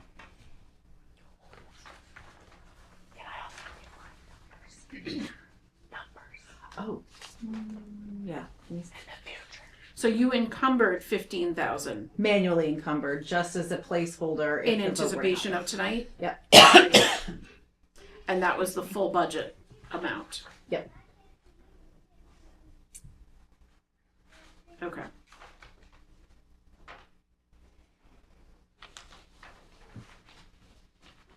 Kelly, towards the bottom of the first page.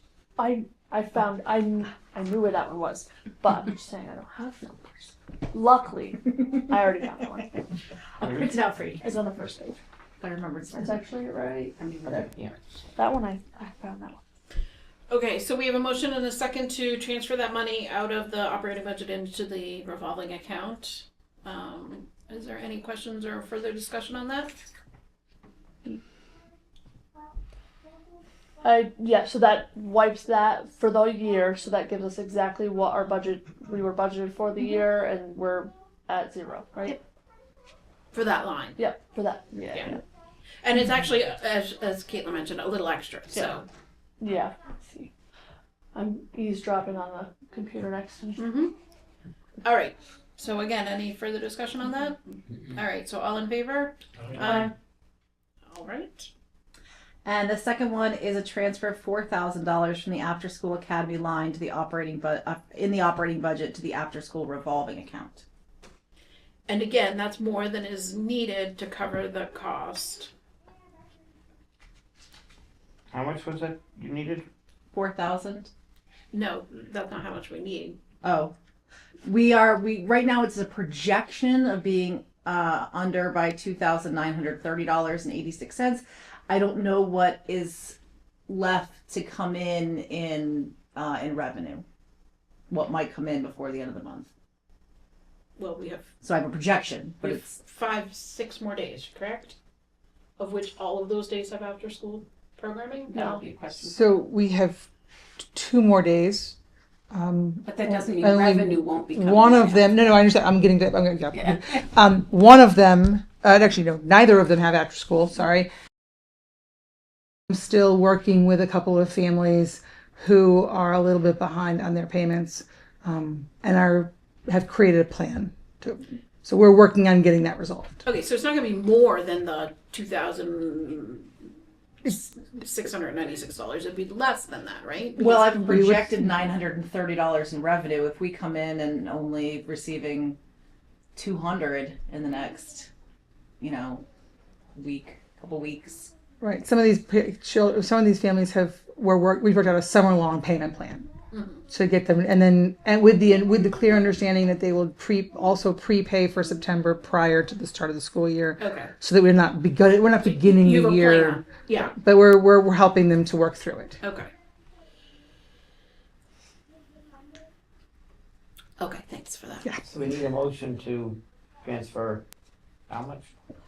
4,000. 4,000. I make a motion that we transfer $4,000 to which account now? The after school revolving account. After school account. I'll second that. That's line 42. Is there a purpose that we're doing more than the 29.86? In case we don't get the revenue that I'm projecting.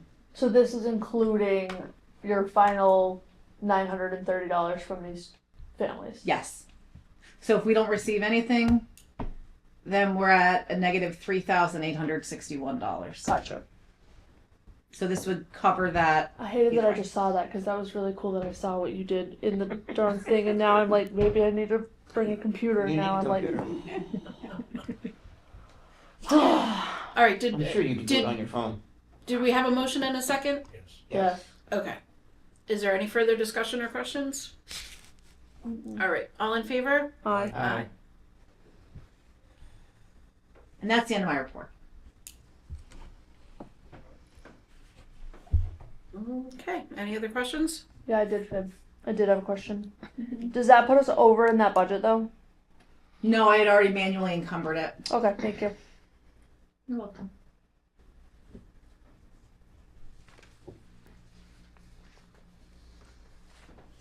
Okay, we're up to the principal's report. Great, thank you. Before we do that, We do it. just review quickly that we do have some questions that are coming back in amounts from, The 20,000 with the plaque. yes, Did we find that? yes, Both the, okay, thank you.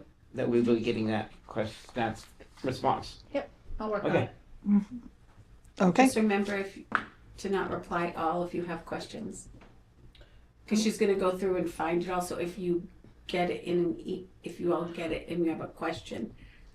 Oh, yeah, I know. The That's truck right. though, you said that you were gonna be able to get. Yeah, to see if that, I just gotta find that, yeah, just give me a couple minutes. Okay, so when you find it, just, let us know and we'll kind of circle back to that. Thank you for mentioning that. And then the other things that encompass the rest of that money, you're sending to us in an email. Do that. Okay, back to you. That's great. So enrollment has remained steady at 120 as of June 10th. We, as with all things, I like to include as many pictures as humanly possible in these activities. I am extremely thankful to the Erving Public Library and the Friends of the Library, as well as the New Salem Academy, who helped to fund the Sally Ride presentation. They also did Amelia Earhart at the Senior Center that evening. So the kids really enjoyed getting to see a little bit of history about women in science and space. It was a wonderful experience. We have had a number of really great things since I last got to sit with you all. Our Arts Enrichment Night was our last of our family engagement nights. The focus of this night was to show families how they can support their learner in things like music, theater, art. So we had two different classrooms, our pre-K classroom and our EL teacher, who did reader's theater and talked about how you could change any book into a reader's theater experience with a variety of voices and a variety of people playing parts. Additionally, we had a group of sixth graders who volunteered to do face painting, and we talked about the fun that face painting can have over the summer and improvement of art, which is a great thing. Our art teacher did marbling, which is a really easy, low-cost activity for families as trying to do art over the summer, and the kids enjoyed that tremendously. Our music teacher showed how to use found items to create music with small children, and then later did a beginning band practice so that families understood that when their child is coming home and practicing their instrument, what it should sound like.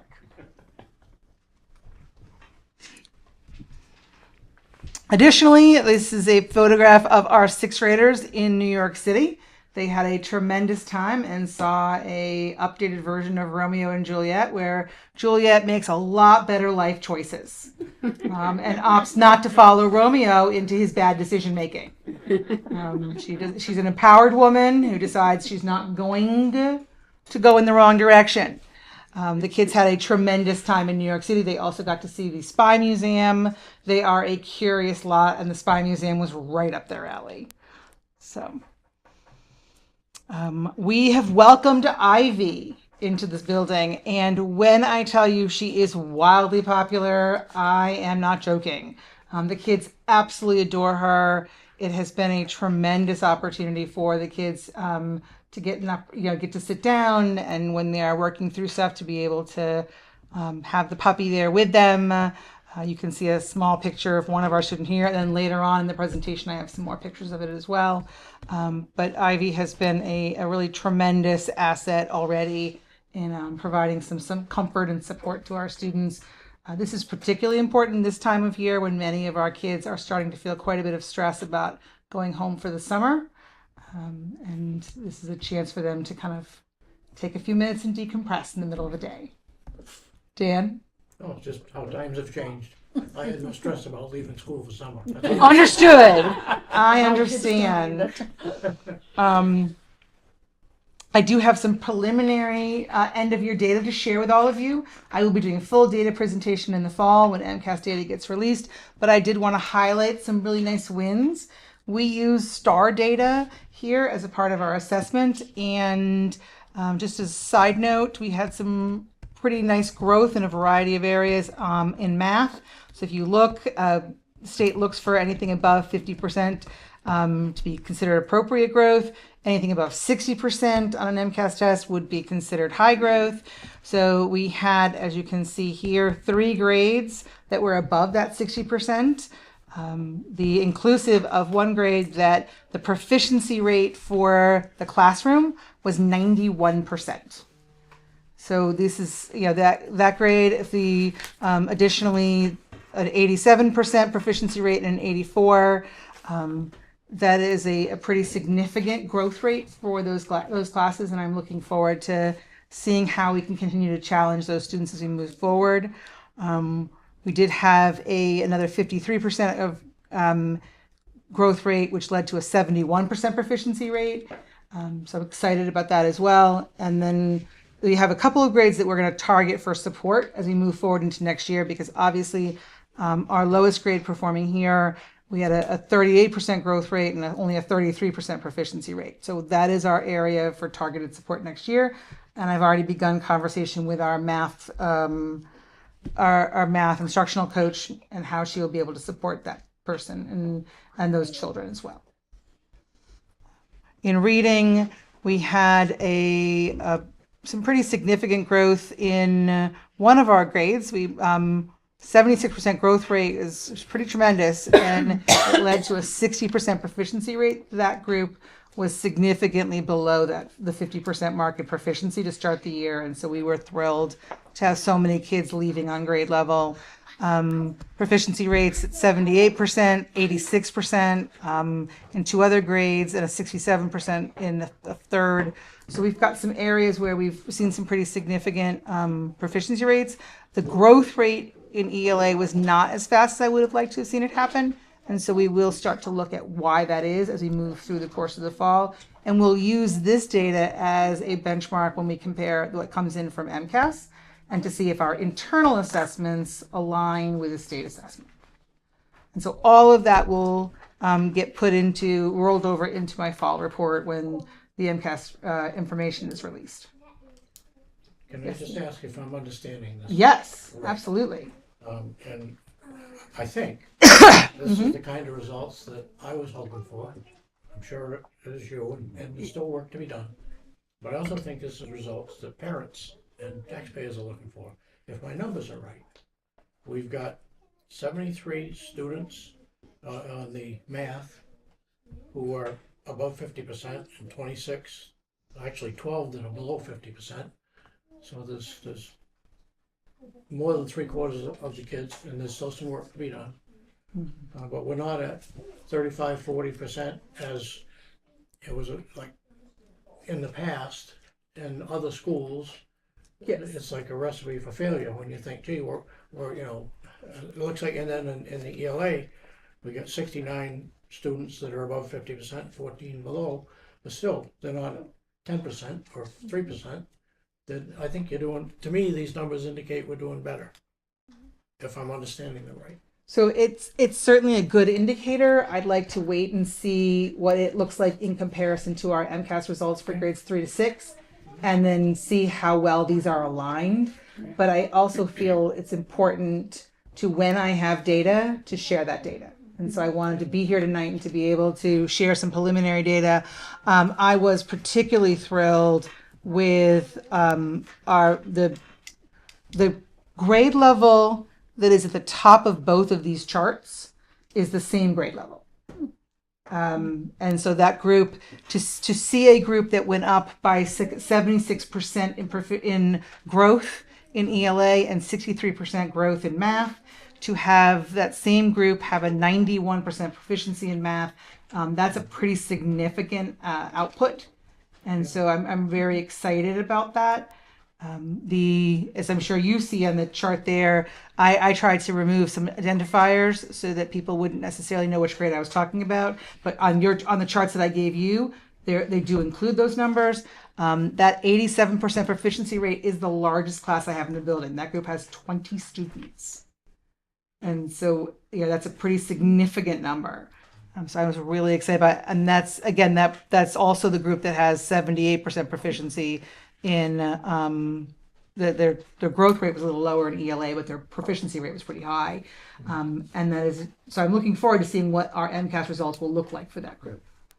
I think it's certainly an indicator that we're trending in the right direction. Yes. And so I think that that's great to see. One thing that our benchmark assessment does not, it does not score writing proficiency, and that is on MCAS, and traditionally on MCAS across the Commonwealth. Writing is the most challenging, tends to have the lowest scores, and this assessment does not have writing. It's a benchmark assessment. It would not have writing. Not that we're not assessing writing, but just when you look at these numbers, that's a big piece, and that will be in an MCAS score that this does not reflect. But this certainly, there's hard work going on in this building. There is a lot of rich conversation, and Beth gives a tremendous, I was just speaking with her about her own evaluation. She has to submit evidence, and she submits a lot of evidence because there's a lot going on here. And it's all around instructional practices. So this is certainly affirming to all of us that things are going in the right direction for sure. There's only about 8 pages of linked documents. 8 pages of linked documents. That's what I want. It's a lot of documents. So reflective of the work that she's doing here with her staff. So kudos to her, and it just makes for one long reading event for me, but that's okay. We've also had field day, and as always, it's a wonderful experience. I am thrilled when the parents are able to be here. One of the things that I have tried to stress is that whenever parents are available, that they should come and be a part of it. And so we have opened that up, and we had quite a few that were there that day. You can see we have all of our grades participate, as well as our STARS program. Every student participates. And Ms. Galvin has done a tremendous job in developing activities that allow both our youngest little 3-year-olds as well as our oldest 12-year-olds to enjoy themselves through the course of that day. We wrapped it up with a dunk tank. That dunk tank was based off of effort. So you can see here in the center, Mrs. Sem got herself in there, and those 3rd graders who worked diligently all day through their MCAS tests got to dunk her. Mr. T from grade 4, all of his hard workers from grade 4 got to dunk him. Mrs. Flaherty from grade 5 sat in there, and the 5th graders got to dunk her. And that, yes, and by the way, and someone sitting right over there actually like threw it and managed to get it in, where most kids were just kind of pushing the button and getting it in. First try, he managed to throw it and hit the bullseye. And then this top one here is me. The 6th graders got to dunk me. So it was a good time. I'm not going to lie. And then you can see Ivy is out here working with one of our students at the end of the day as he waits for his parent, having a wonderful experience. We are wrapping up. We've already wrapped up our school council. We are continuing to look for new and exciting participants in the school council. My ultimate goal is to someday have enough interested parents to hold an election and not just invite everybody all the time. That is a goal.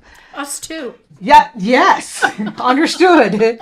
The next meeting is August 31st. And we have our school summer enrichment program runs for 2 weeks, July 6th through the 16th.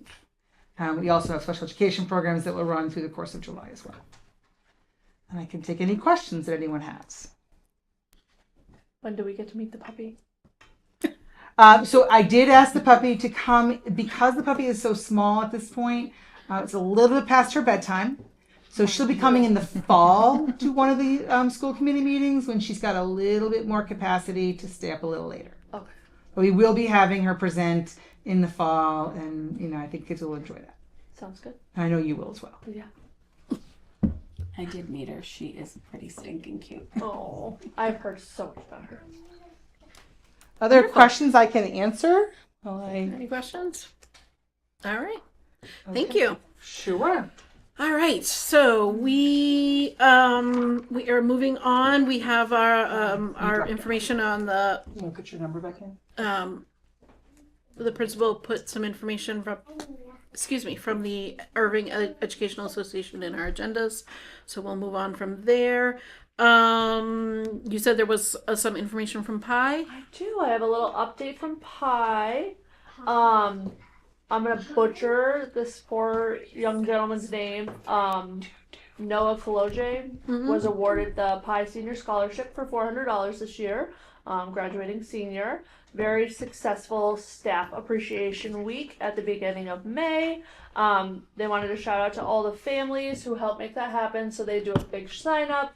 families can offer to donate and bring in stuff. They have like a breakfast day for all the teachers, and then a lunch day for all the teachers, and then at the end of the week they have supplies that the teachers have requested, that, you know, little like specialty supplies. So that was very successful this year. Families should keep an eye out for meetings to start again next year. We would love to have more parents join, obviously. It's virtually on Monday evenings. And then focus next year will be supporting the classes that are interested in independently fundraising for the 6th grade upcoming class trips, starting a little bit sooner rather than later, and kind of giving a push to pushing those classes to do some fundraising. Great. All right. All right. Joint Supervisory Committee, we've not met. So there's nothing there. I feel I'm once again going to request that we move around the agenda to just allow the Director of Student Support to give her presentation. She's been quite patient, and then we can go back to our agenda in order. So unless anybody has an issue with that, we're going to move forward and move that up. Assuming you're ready to do your thing. Okay? I'm ready. All right. I've been manning the lights, but I know. I'm gonna say, I thought we hired you to keep the lights on. That's right. I know. That's my real job, right? So I put together PowerPoint because it's just easier to frame it. It doesn't have a lot of information, but I'm certainly open to questions if you have them. But I'll just go through a quick review of our program. We have seen a significant amount of student progress for the students that have attended our program. Some of them for different amounts of time. We have some integration with general ed classrooms for snack, brain breaks, specials, math, ELA, social studies, and science. We've seen decreases in overall behaviors. We've seen increases in initiating social interactions with other students. Increases in independent communication, in literacy skills. We have students who, even when they can't participate in the general education classroom, they're receiving that grade level instruction within the STARS program.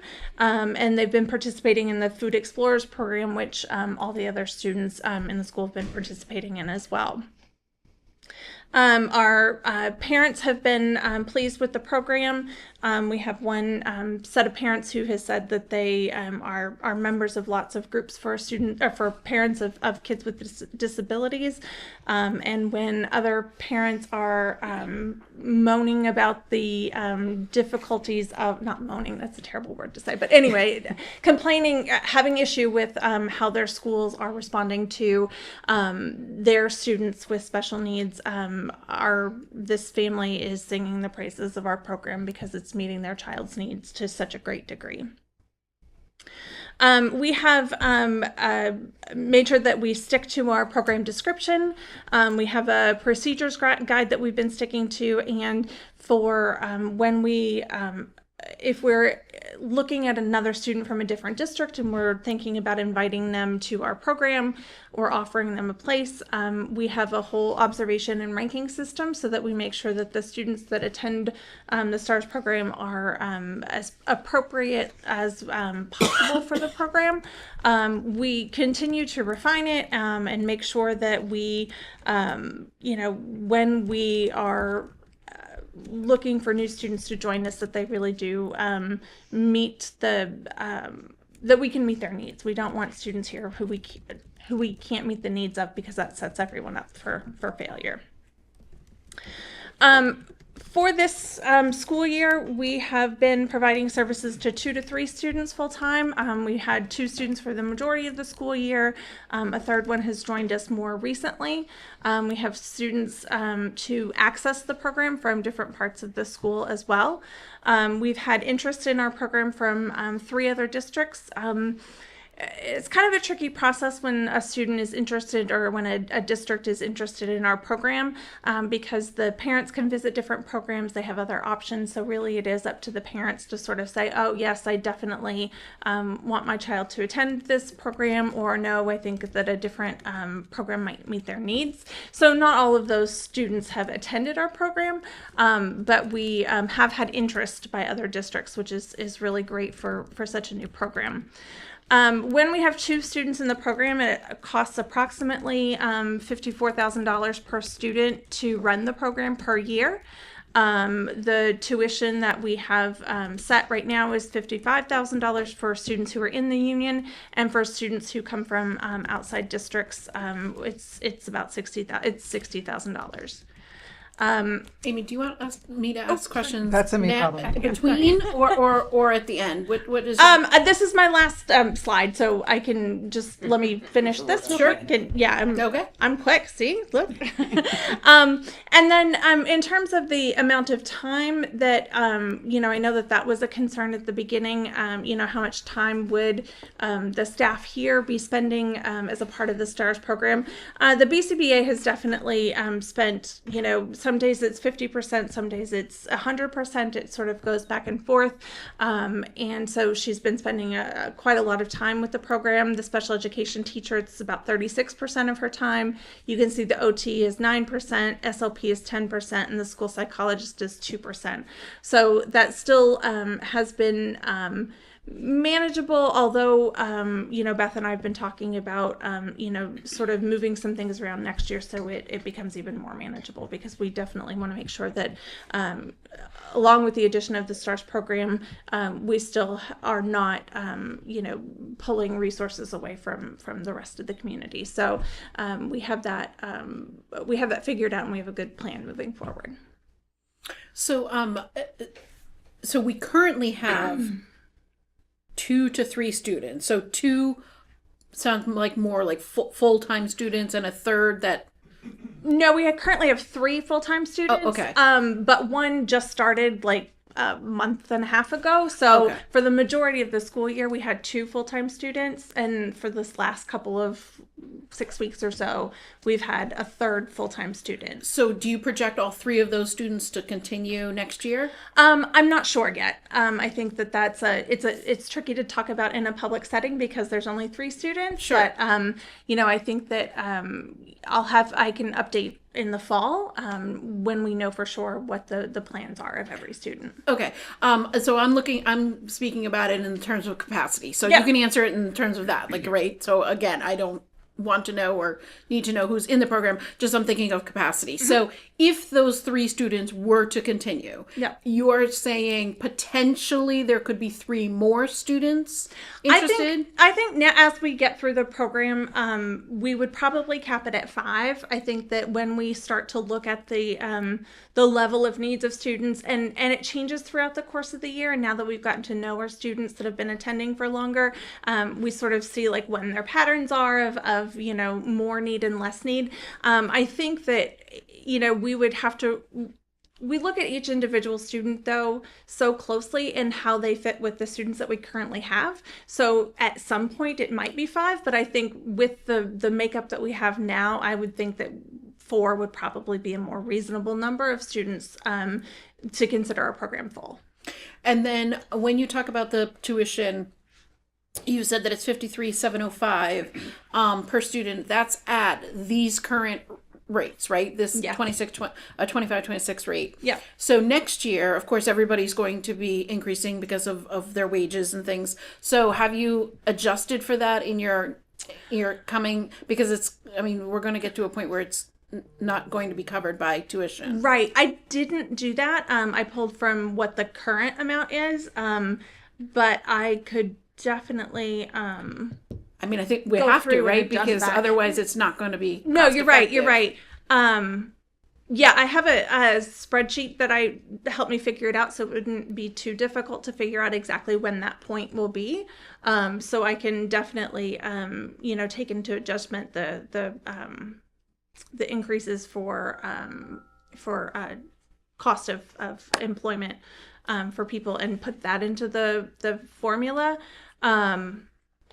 and see what, like, where that cap is.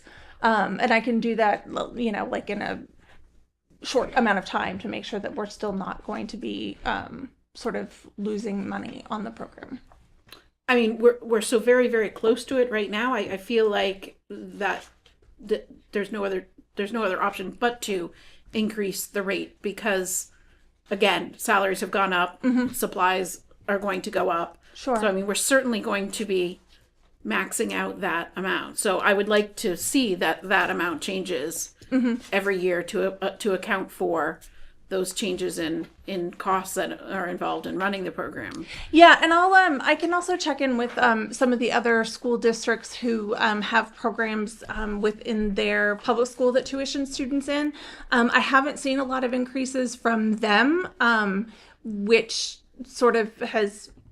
But I didn't prompt that question. But that's because they're not. This is a very, very reasonable rate in the world of out of district placements. So I think we are on the low end. Therefore, we don't have as much wiggle room as potentially other programs do. Right. So they may not be raising their prices, but because we have such a small window. Yes. So in the area, the places that we have students currently, the rates are between I think it's around 60,000 to 62 is what we pay. Yeah. So for other union students to raise that up, and then for out of district, I totally understand what you're saying. I think I wasn't prompted to think ahead of that because I haven't seen other places raising their prices. But you're right. Like we do offer for the union students, we do offer a lower tuition. So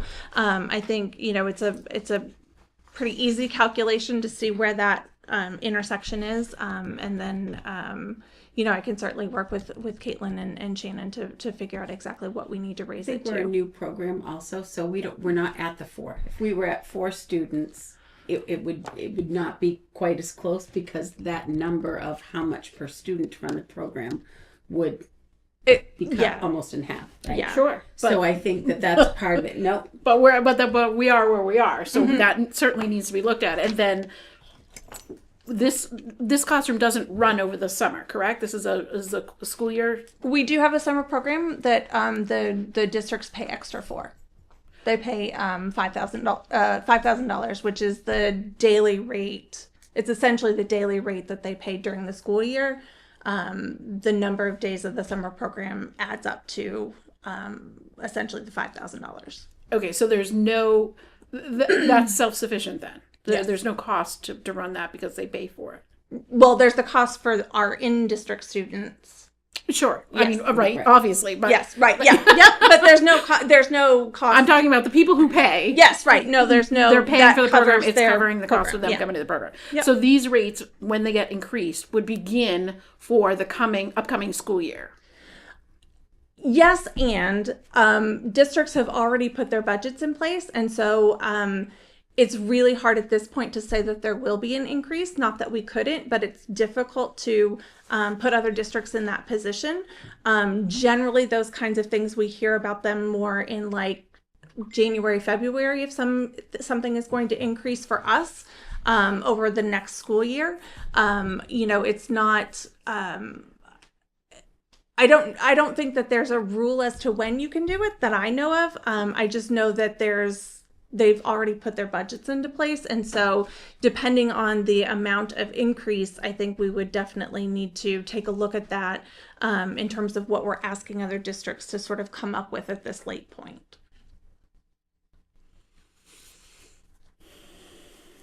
Okay.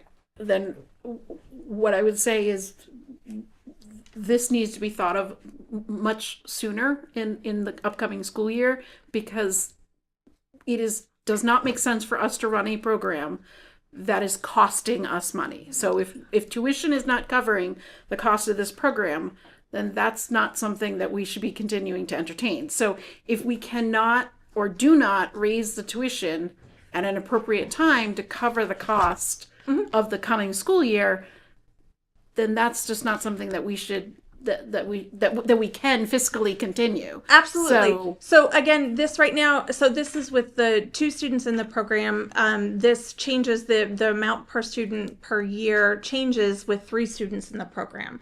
So if the 3 students are to continue next year, then we're significantly different than what it is. And I can Which is why I asked the first question of whether the Right. 3 students are going to stay, Absolutely. right? Yep. So if we're not positive that they're going to stay, right. we are still in the same place of potentially not covering our costs with our tuition, which is not okay. Right. No, I understand that. Yeah. And I think I'll double check the numbers and make sure exactly what, like I said before, what it would cost to, with those increases in salary, what it costs, what it will cost next year to run the program per student, based Right, on. because it's not just salary. Remember, it's supplies, it's material, whatever that program uses. So more than just the people that are involved. Sure. There's all the materials.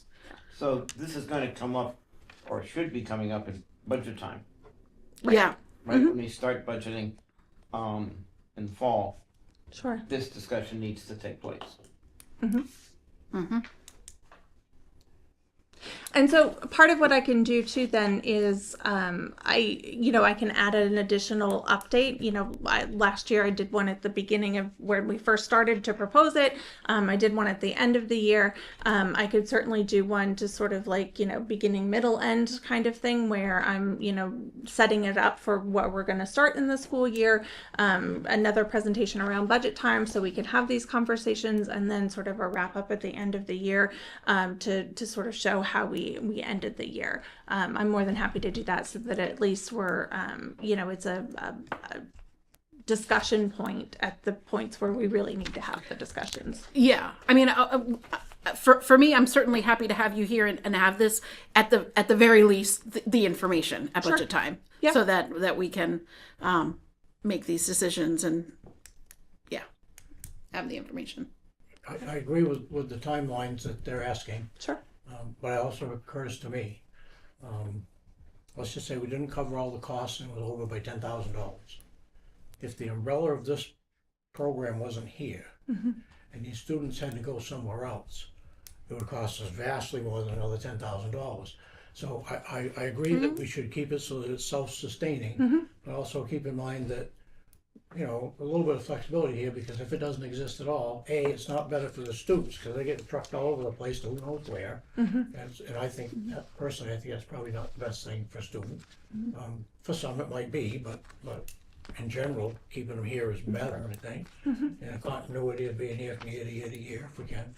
I think it's better for the student and better for all of us financially than sending them somewhere else. So I got 2 pluses and one that's a bit of a negative if we don't fund it. Yeah. I think that's a good point, because what's not factored in here is if you did not have this program and one of those students is from Erving, we are paying out the tuition somewhere else. And now we have not factored in transportation that we would be doing. And even though we have our own, that would significantly change if it's a far, because sometimes we have students, I know in another union school, we are paying more for transportation than we are tuition. Yeah. So I think to your point that, yes, we need to be fiscally prudent and we need to be, aware of what's the break even point. But that's also an intangible that doesn't come up as quickly because we're not paying it out. That's important to be mindful of.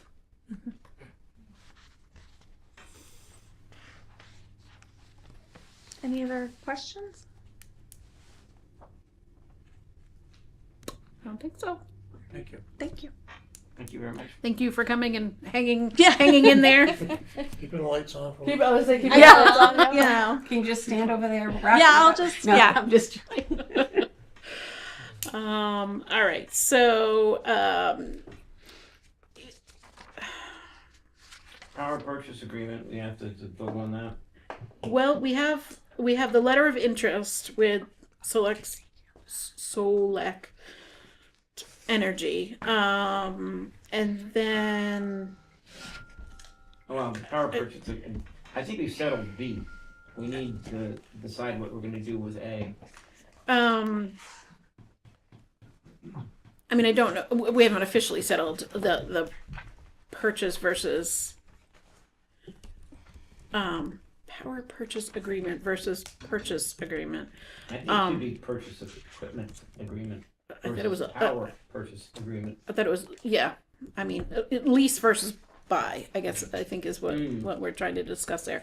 And I know that he talked about quite a bit about the law, and I just want to be really clear that this project will not have to go out to bid because he is an approved vendor, is that?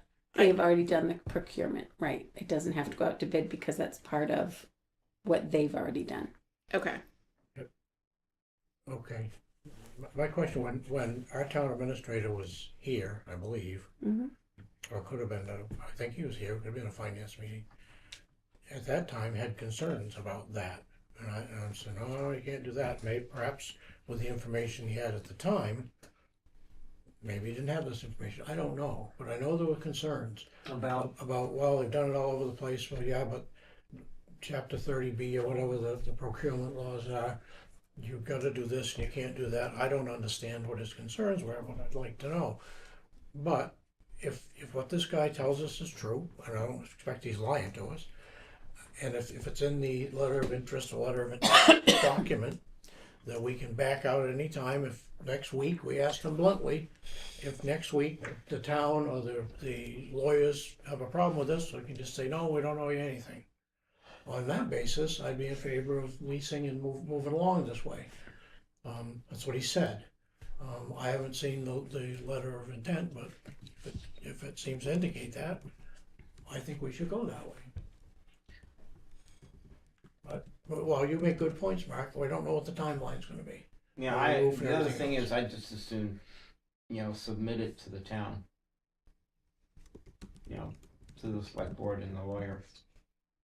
Yeah, well, I wouldn't mind if we have another meeting in a few days, post another meeting, and after they've looked at it, it's fine with me. No, It's up to you. Well, keep in mind though, to get the tax credits, you have to have these in by the end of the month. Yeah. Because even though we don't have to move forward on it, it has to be in, and that is a substantial savings. The letter So of it's intent. your decision, but they have a deadline. The tax credits are expiring. Mhm. So if they don't have all the paperwork by July 4th, he said. 4th, yep. That's Then- for the safe harbor. It doesn't. So the whole federal tax credit. I was over here searching it. So that's for the safe harbor, and that will save them more money. But there is the extension of the tax credit for completed projects. But the completed project would be December 31st of 2027. So yes, July 4th for the safe harbor. And if they didn't get that one, they are still able to submit if we were to finish by 2027, which I don't think that's within our time. we won't be done So by then yes, it 2027 would for be sure. July. It was safe harbor had to do with purchasing. Correct. Right. But they've already purchased it. They've with already the You wouldn't be safe purchasing. right, with the But safe. they would. They get the tax credits, They not get all us. the tax credit. Right. We don't get any which tax which credit is from part it. of our price. And so what happens is they have to allocate. They have a warehouse with it's already purchased, I understand. but they that. have to be able to identify this one. These are going to Erving, and they have to be sort of like, think of it like a tagged system is how I envisioned it when he was talking about it. It's a decision for the committee. It's a Because we still have to pay a monthly fee for the lease agreement. Like we're still paying them every month. I don't think we're paying We're not them paying anything. No, No. it's out of the electricity. That's basically we have to pay. We pay a fixed amount for electricity. Right. But And we're not they paying get the that. rest. We're not paying that to the electric company. No, we're paying. We're it to paying them. that to them. So that's what I'm saying. We have a payment to them for the next 20 years that we are going to pay them, and then they get the incentive income from the solar that they collect. That's why it has to be a certain percentage that our roof will collect in solar so that it makes it profitable for them for what we're paying them versus all the money they're putting into it. So there is a payment that we will be making monthly to this company for them. right But for a if it's cheaper a rate than little what we're making to the electric company now. We hope. No, we come out of that. I think it's reasonable to talk to at least the town administrator, because he was the one who seemed to have concerns, right? Yeah. I hear the concern about the timeline. I would say that, I mean, I believe I'm the one signing it, correct? Yeah. So, I mean, what we can do is we can Check. we can take a vote to, you know, I'm losing the word I want to say. Authorized. Authorized, but with the stipulation that, you know, that the town is, that the, at least the town administrator, we've had a conversation, and concerns that he might have had have been, you know, worked through, and either he still has those concerns and we need to just hold, and that is what it is, or, you know, things have resolved themselves and everybody says it's a go and we can move forward with the letter of interest. But again, it sounded like, and you asked very clearly, even if we signed this letter of interest and then decided to back out, there was no, you know, no obligation on our part. No obligation, no cost. Yeah. I'll move that we sign this letter of interest or letter of intent, whichever they call it, contingent on. Contingent. Thank you. That is the word I was trying to come up with. On the chair having a discussion with the town administrator and or the town lawyer, if they can drop everything and look at it. I would say I would definitely second that, with the idea of maybe even chatting Phil up, chatting like safety committee up, like just to make sure that we're covering all of our bases. And I know people put solar on their roofs all the time, but it's our children that are under this roof that I know that we've had the study done, they're an approved person, all that stuff, but I would like to say, you know, with, you know, administrator maybe looking into the public safety committee, running it by them in the same email chat. I think it's reasonable, possibly, that I could have that conversation with the town administrator. I don't know that by the week's end we could get that safety committee. But again, even if we were to sign it, and then the safety committee, person, but his correct title, had an issue, we could, address it after the fact. And to me, You wanted to say something. Yeah, sorry. So it was after the capital planning meeting, and I just missed Brian as he was coming in. We had talked about this project at the meeting, and then I think he did have some concerns. Right after that, I'm not sure exactly what they were because I had left the meeting already, but I sent him all the documentation on April 16th with all the information that Andreas shared. And when I talked to him briefly, it seemed like a lot of his questions were answered. and if that's the case, and I don't doubt you either, but if that's the case, when you ask him, he'll say, Mackenzie, when you ask him, he'll just say, yeah, it's okay. Or he got questions. And as the safety thing, it seemed like this guy said they send out a fleet of engineers to look at the roof and the structure and everything else to see if it's They're not going to put it on the roof. Cave in or The not. rebuilt roof is going to help. I mean, that's the whole deal. Is getting a new roof. It's not just patching the holes that leak. It's making sure it can support everything that goes up on top. I think I agree with you, right? I agree they wouldn't have been able to do these many projects if it was somehow unsafe. So I'm not terribly concerned with that, but I do think it's always nice when all of our community stakeholders can come together and at least, if nothing else, have a heads up that this is happening. Yeah. So if nothing else, I would just like to loop them all in to say that these are our plans, and just so everybody is aware and knows what's happening. I mean, this is a very big building, and I think it's just it's kind of keeps the goodwill in the town to have all of our departments kind of on the same page. Well, like I said to begin with, and I'll say it again over and over, what everybody says is fine. If it actually makes it into the document, that's what counts. Coming back later and say, well, you said, doesn't really hold any water. But it seems like, from what the guy said, that we can back out. If the engineers come out and there's a problem, they won't want to put it on a roof that's not good enough to hold it up. But letting the safety people, fire, whoever it is, know, good to have them involved. Where it's a team effort, that's good. Yeah. Okay, so why don't we, so my suggestion would be that we make the motion to sign the letter of interest. I have This is a already done. suggestion for the language of the. Oh, good. Let's hear it. Sorry? She said yes, some language suggestion for the motion. motion. Oh, okay. So somebody moved to sign the letter of intent with Select Energy contingent on satisfactory conversations with town authorities. Yep. Then that gives you some flexibility about who you want to consult with, and you know. And let Mackenzie have the chair do that. Is that you're Yeah, willing to do yeah, that? yeah.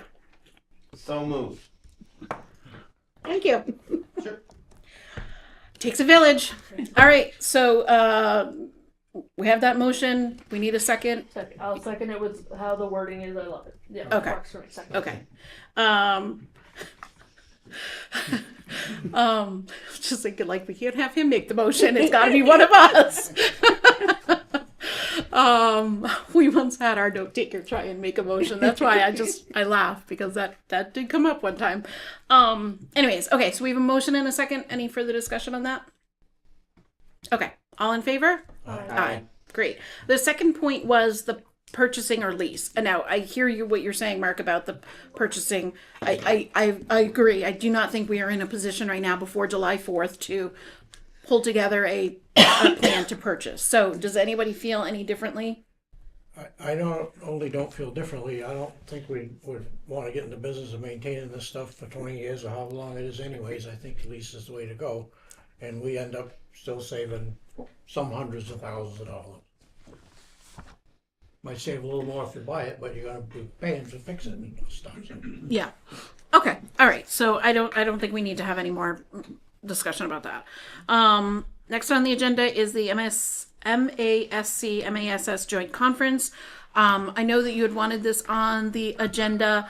The only thing I will say is it's a little bit early for me to even be thinking about, but did you have something in particular you wanted to raise with this? You know, you had said when you came back from the last one that it was a very useful conference. Yep. And we should have other people go to it. More than one, I think. Yeah. And I was saying, well, gee, that would be interesting.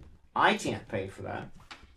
And I just want to make sure that if we're going to do it, there's, an expectation of reimbursement for costs. It is in our budget. For one person? Or No, for more. Was it 2 or 3, Caitlin? I think we put in 2. I think we did too, but I have to check. So it depends on the cost too, but how do we go about getting the early rate as opposed to, I don't know when the early rate evaporates. July something. No, I think it's October. It says register before September, Or it's $550, but also I'm not sure that includes the cut rate of $129 a night for the hotel. Yes, it does. So it's two different things. So the hotel, they have a block of hotels, just like if you've ever attended a wedding or whatever, they block out so many hotel rooms. You call, you make the reservations for that. And then separately to that is the cost of the conference, which they have the early bird special, whatever that is, by September. And then also there's a cost for the meals. So it is really 3 different costs that are involved in this conference. So how do you get it? We would simply register for it before the deadline. That's how we get it. So the question again then is, if we're just registering, say 2 people, and we're not certain that which 2 people are going to be able to go, how does that do? How do we do that? Because they want you to register the person's name. So what is the date on the early bird deal? Well, a couple of things. The register before September 5th, September 5th, $550 instead of $675 for that part. Yeah. This over here says reservations must be made before October 11th. Yeah. For the hotel. That's for the hotel. Right. Okay, so we don't have to worry about it until Well, unfortunately, our meeting won't be until after the deadline. So I was thinking the deadline was later, but it's not. It's September 5th. So we can either choose to have an August meeting and make a decision, or, you can email me if you're interested in going, and we'll. When we're closer to it, I'll figure out what my calendar looks like. That's all I'm saying. I at this point do not know my calendar well enough in November to know whether that's feasible for me. So I've got to wait a little bit longer. So please think about it in the meantime. If any of you want to go, What are the dates of the conference? November 4th to the 6th. it is a very good conference. There's an enormous amount of material that's presented and high quality, conference workshops to go to. So. But getting there a little bit earlier, if you're gonna do it, would probably be the idea. It says here, limited number of rooms available for the night of November 3rd, so that you're there bright and early on the 4th when things are going on. Yeah, Right? I mean they don't start until 10:30, but Okay, yeah, well, right, okay. and they tend to have other hotels in the wings. So if Okay. something that hotel sells out, they have other ones. I mean they're pretty accommodating in that respect. But yeah, And there's a water park. yeah, it isn't a new place this year. Okay, so do we feel good about that? I would say September 5th is the deadline, so you would need to let me know before that. Okay. Okay, moving on. Scheduling thing, I will not be around for our October current schedule meeting. Okay, While we're on discussions. all right. But just so you know. And that brings us to our policy review and update. Now, we had talked about... Can I come back and give more information? Absolutely. It's my time now, right? So I was a little mistaken in my PowerPoint numbers, but my spreadsheet numbers were correct. So the cost this year per student, if there's 2 students, is actually $51,186. For 3 students, which we've only had for like a month and a half, that price goes down to, the cost per student goes down to $34,124. And then if we had a 5% increase on every line, the cost for 2 students for next year would be $53,745, and the cost for 3 students would be $38,830. So it's close, but we are within that tuition amount, Okay. even projecting a 5% increase. Great. I'm glad to hear that, at least, so that covers us for this the coming year. Yes. And then in October, November, we'll start Looking at it for looking the ahead. subsequent years. Yeah. Perfect. Great. Excellent. Thank you. Thank you for following up with that. Yep. Do we have... What else am I doing? in While the we're corner? following up, do we Just, follow up on the... keeping the I lights on. do. Keeping the lights on. So, hold on, let me get back to.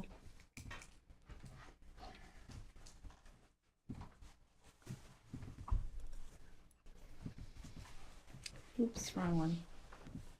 Basically, those 3 expenses I told you about were for Tri-State, Vassar's, and Rose Ledge. I had to pull the warrant because it didn't give details on what the truck repairs were. But I did find the off-truck snowplow package embedded into one of the invoices. So the plow should have been purchased through one of those. But it came to a little over $20,000, But that included the plow. including the plow. Okay. Can you please just confirm that with the highway department that was the plow and that they are all set and we've completely, fulfilled our obligations with them? Okay, they're the one that sent us the invoice. They sent us the invoice to that? Okay. Okay. Thank you. Great. Wonderful. All right. So the truck then is completely Settled. settled. Thank you. I was going to say paid off, but that's not the right phrase. Settled then. Wonderful. Okay. One thing down. All right. So we've just been all over the place on this agenda. So we're back to policy review and update. That's all right. We're flexible. Now we had talked last time about potentially fast tracking these if there was nothing substantively changing about them, if it was simply a reference to a different point in the law or something of that nature. So these that have come up to us from the policy committee, what is your feeling about, or what is your recommendation as far as these policies go, as far as passing them, voting on them? I move that we accept these 3 policies, and we can name them if we need to, for a final vote. Okay, so we'd have to first vote to change our process with that. So that's what I'm asking.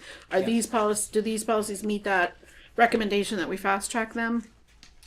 I move I move that we fast track the, three policies listed, IB, ID, and IGB. I'll second that.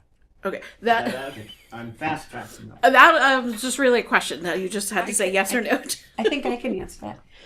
The first two, IB and ID, have not changed from the policy you currently have. Okay, So we can vote fast it, track not vote it, it's the policy you have. Okay. IGB has one change. It was updated and it was involved a cross-reference.